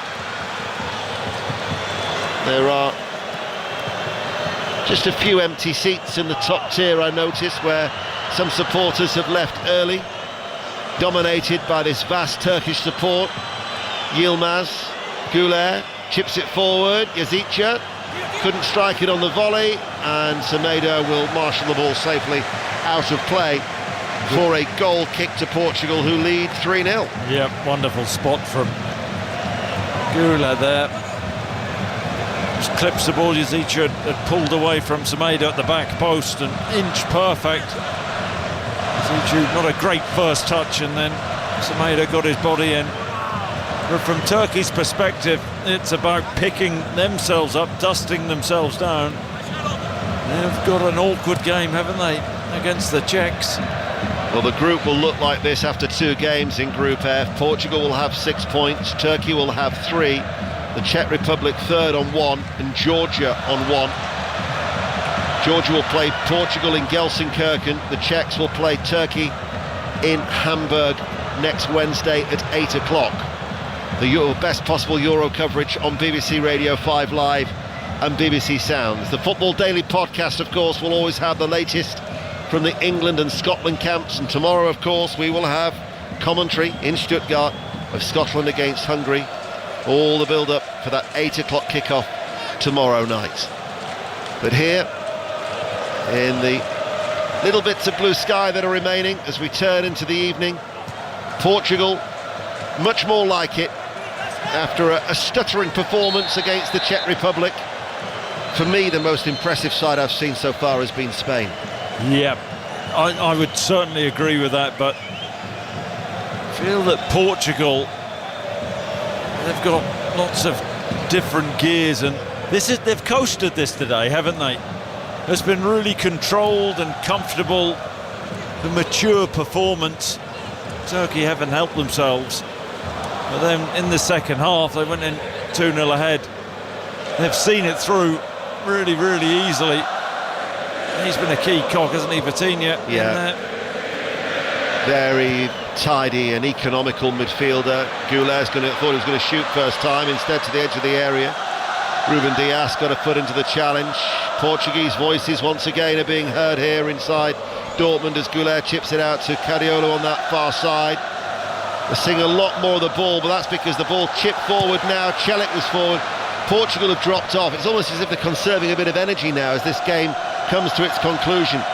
And then Ruben Neves just steps forward, leaves it for Bruno Fernandes, and there's a break on, and Pedro Neto will run forward. Ronaldo accelerates, he wants it played forward. Here is Cristiano Ronaldo, tried again, unselfishly to tee the ball back up towards Neto.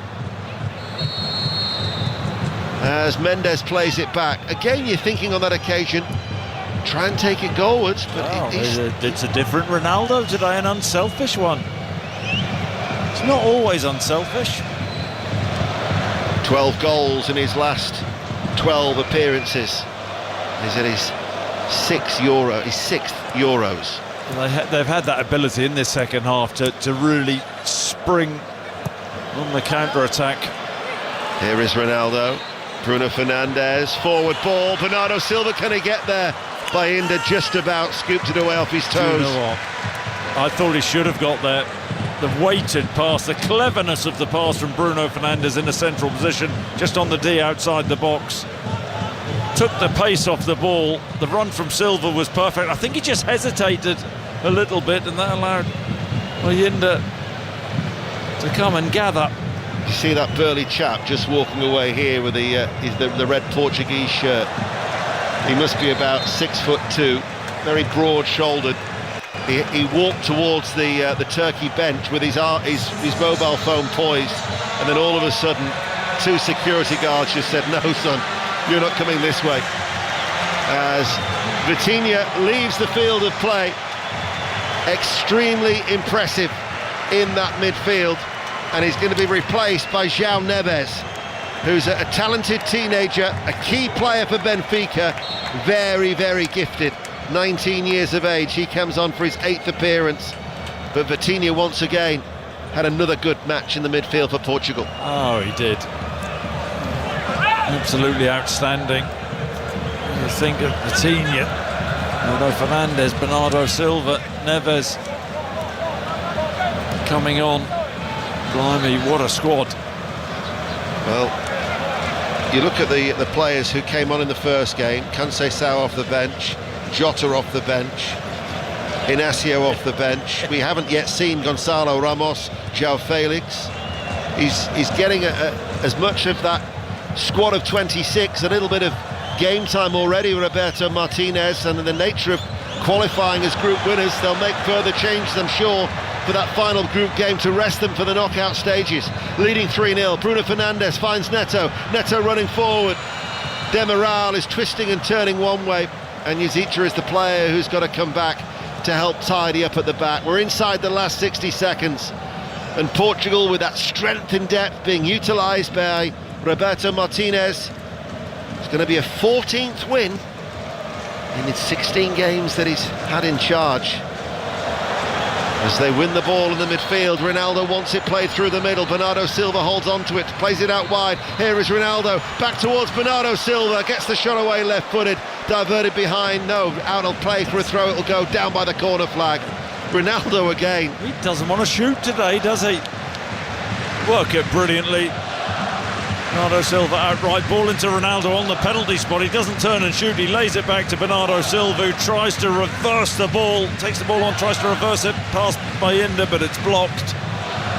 You question whether he was a help or a hindrance to the Portuguese side when we were having a little discussion pre-match between ourselves on the evidence of... That's a private conversation, once again. On the evidence of today, I'd have to say it's a help. Well, today, against a bang-average Turkey team. Cleared away by Kadiolu. Let's see when he plays against teams upper level. 5 minutes of added on time, which we're now into. Portugal lead by 3-0. No, I mean, we discussed before the game with Jose Font about, I think he has adapted his game brilliantly, 39 years of age. I think that, you know, he conserves energy, albeit he's shutting the keeper down at this moment in time, and he's had to, because he needs to be explosive in that position. But you know, there are more mobile forwards as Gula tries a speculative effort from the halfway line, which goes well wide. But you know, you think at both ends. Pepe, his performance at 41. Ronaldo, his performance leading the line at 39. I mean, they're freaks, aren't they? It's incredible, their dedication to the game, their commitment, the sacrifice that they make. That's why they're top players. They're looking for a fourth here of Portugal, leading 3-0. Bernardo Silva darts into the penalty area, checked as he made that run into the inside right channel. Felix Zweier, the German referee, had a good view of it and says no penalty. And another pitch invader. This is the third. Ronaldo, well, on this occasion, against the latest person to run onto the field of play, but he's not happy, Ronaldo. He's throwing his arms in the air. That's the third one. They're growing in size as well, in more ways than one, aren't they? He did well to run as fast as he could on that occasion. He did do well. He was moving quicker than you were in the gym this morning. Oh, so you're quite happy to pull me up for a private conversation, but not for a private act. That's how it works, is it? I was going to say, you weren't exactly shy in digging out poor old Rob Schofield, our producer, for getting stuck in the car park for 15 minutes the other day, were you? It's 25 minutes. All about you, is it? You were part of that. Don't worry, that's how you roll. We know that. There's Turkey who have been stuck this evening. The stewards' presence is gathering with their luminous jackets. Portuguese fans in fine voice. They lead by 3-0. Turkey are attacking though. Çalhanoğlu out towards Cariola, the left back, forward. This is Çalhanoğlu, looks for a shooting opportunity, hangs onto it too much, passes the ball to Celik. Celik cuts it back, blocked by Mendes, behind for a corner kick. Into the 5 minutes of added on time, we've got 2 more remaining. And you know what, you see that the reaction from Ruben Dias there, getting out to block the shot against Celik. This is getting ridiculous now. This is getting absolutely ridiculous. Another one has come on with his mobile phone.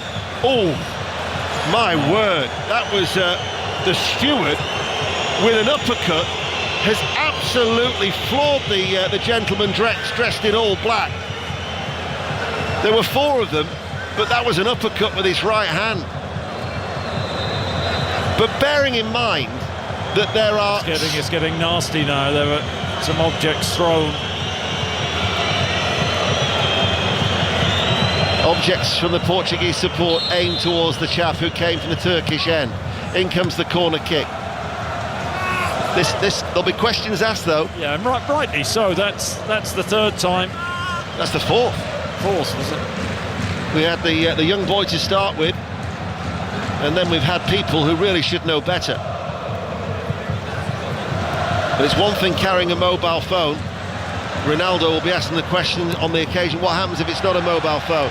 Turkey lose the ball deep inside Portugal's half. Ronaldo on this near side. Ronaldo on the left, leaves it, switches play out towards Bernardo Silva, looking to try and time his run. The left arm is aloft by Ronaldo. We're into stoppage time here, and we're in the 5th and final minute as a shot comes in from Ruben Neves, and that's off target.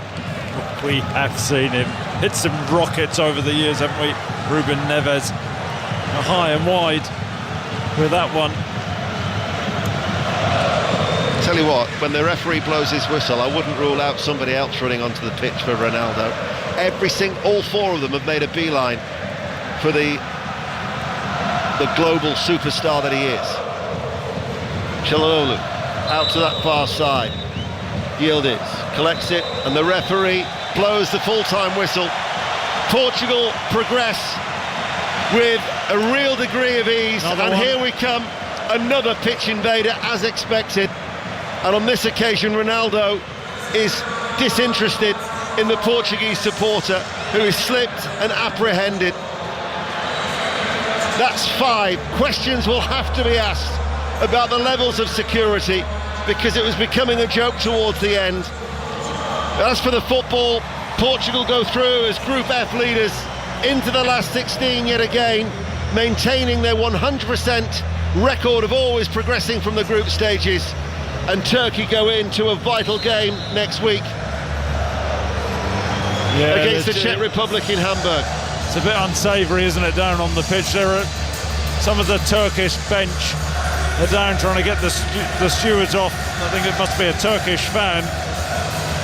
But you're quite right, the level of security not good enough in terms of the game. It's perfect from Portugal's perspective.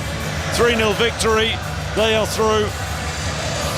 In Turkey, they were stuffed. And they've got work to do, haven't they? Big game against the Czechs next time out. Yep, But Portugal will have no such worries. They know they'll be playing a third-place finisher in the last 16, and Roberto Martinez and his side, he's yet to lose a competitive game. They've won here against Turkey in Dortmund by 3-0. Just on the pitch invaders here, I mean, it's hardly surprising, isn't it? I mean, at the majority of games I've been at, it feels like the stewarding is almost non-existent.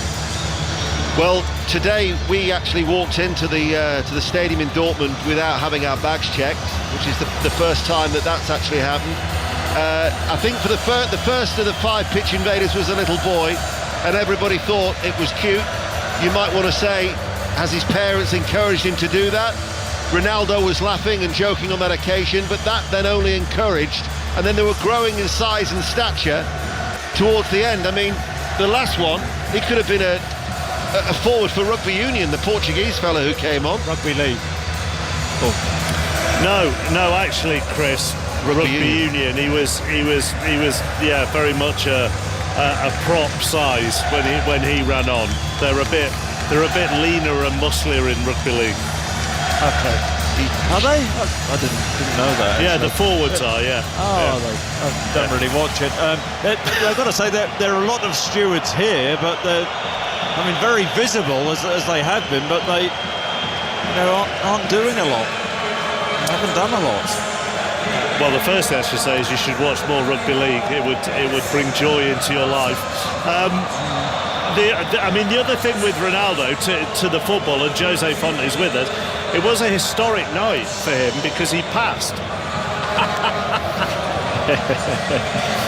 He did the right thing. He did the right thing. In that occasion, there was a thing to do. Unselfish play. Beautiful. Portugal 3-0.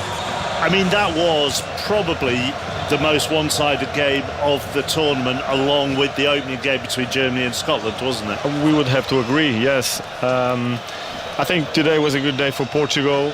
We did what we had to do. I think we spoke before the game with Chris. The game would be more open because Turkey comes to play. It's not like Czech Republic, who was sitting back with 5 defenders.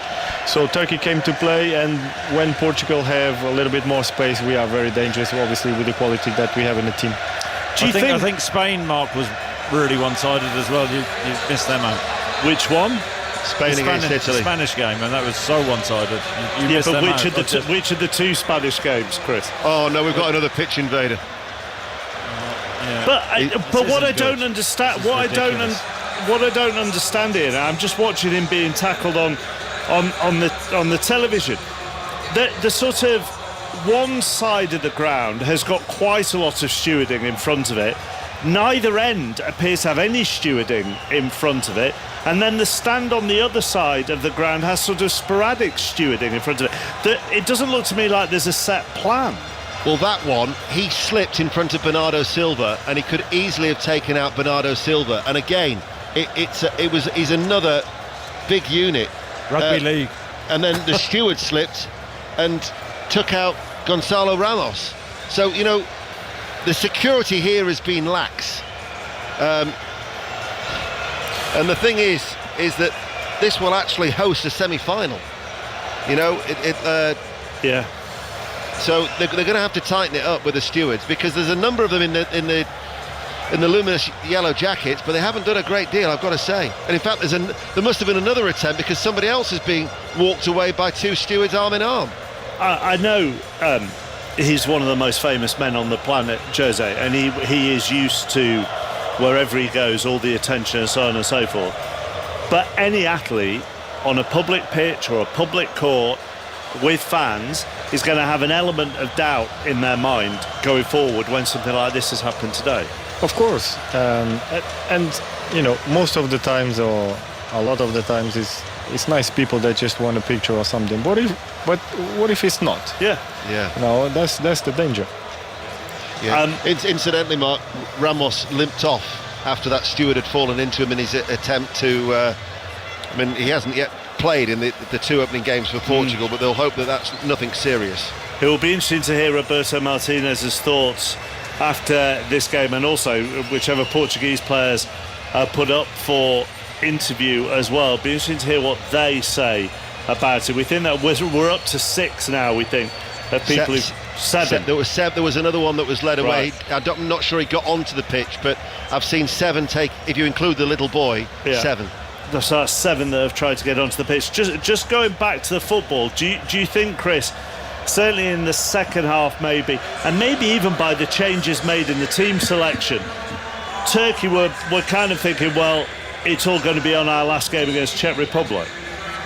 I think it was a more pragmatic selection from the start. I mean, leaving Gula out and Yildiz out, who performed so well against Georgia. You can maybe understand why, because this was upper level against Portugal.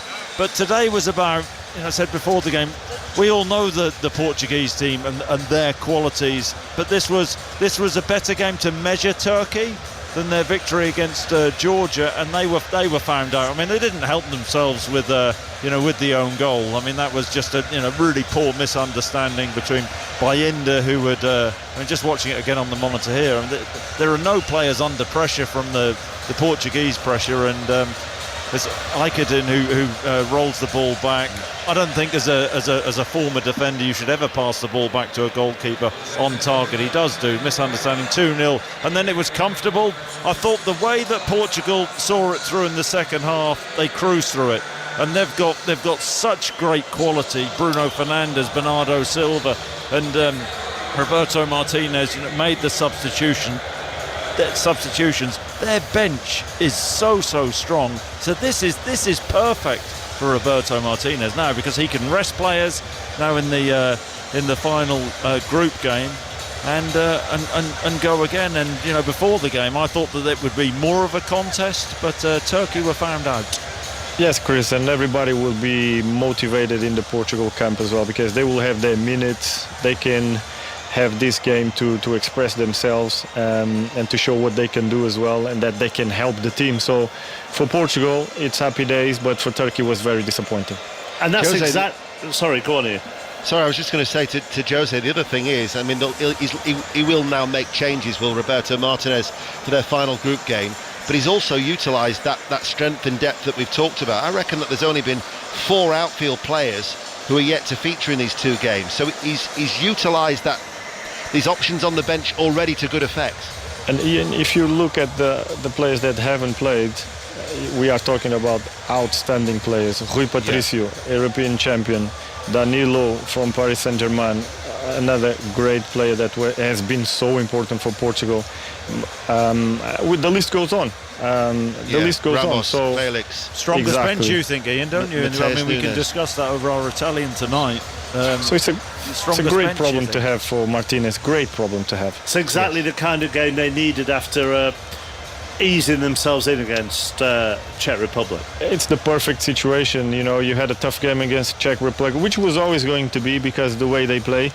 And then with Turkey, I always felt with Turkey they would be more adventurous. They wouldn't be as organized as Czech Republic, and by saying that, it would be easier for us because we would always create chances and we would have more space to play. Jose, thank you very much for being with us this afternoon. We will see you later on during the tournament. Ian and Chris, we will leave you to your meal this evening. Well, actually, we've got a little bit of a dilemma, because Chris, you obviously like the German culture. Do we go for a Wiener Schnitzel? I've had Wiener Schnitzel here in a currywurst, but we did hear a message got through to us today that you were out having a kebab last night. Well, you got the wrong information then, because I didn't have a kebab last night. Actually, that's what we heard. I know you should be you need to check your facts before bringing them up on air. That was a private conversation with him. I didn't have a kebab. I decided to be very clean living last night and just go to bed after the couple of beers that I had. So I was fasting, because I'm surrounded by a lot of athletes and former athletes. Joe Hart's with us, Conor Cody has been with us. So I've been up there with you as well. Yeah, I'm learning from them. It's all about nutrition and fasting. So I didn't have one. Have you had a kebab since you've been over here? I haven't, no.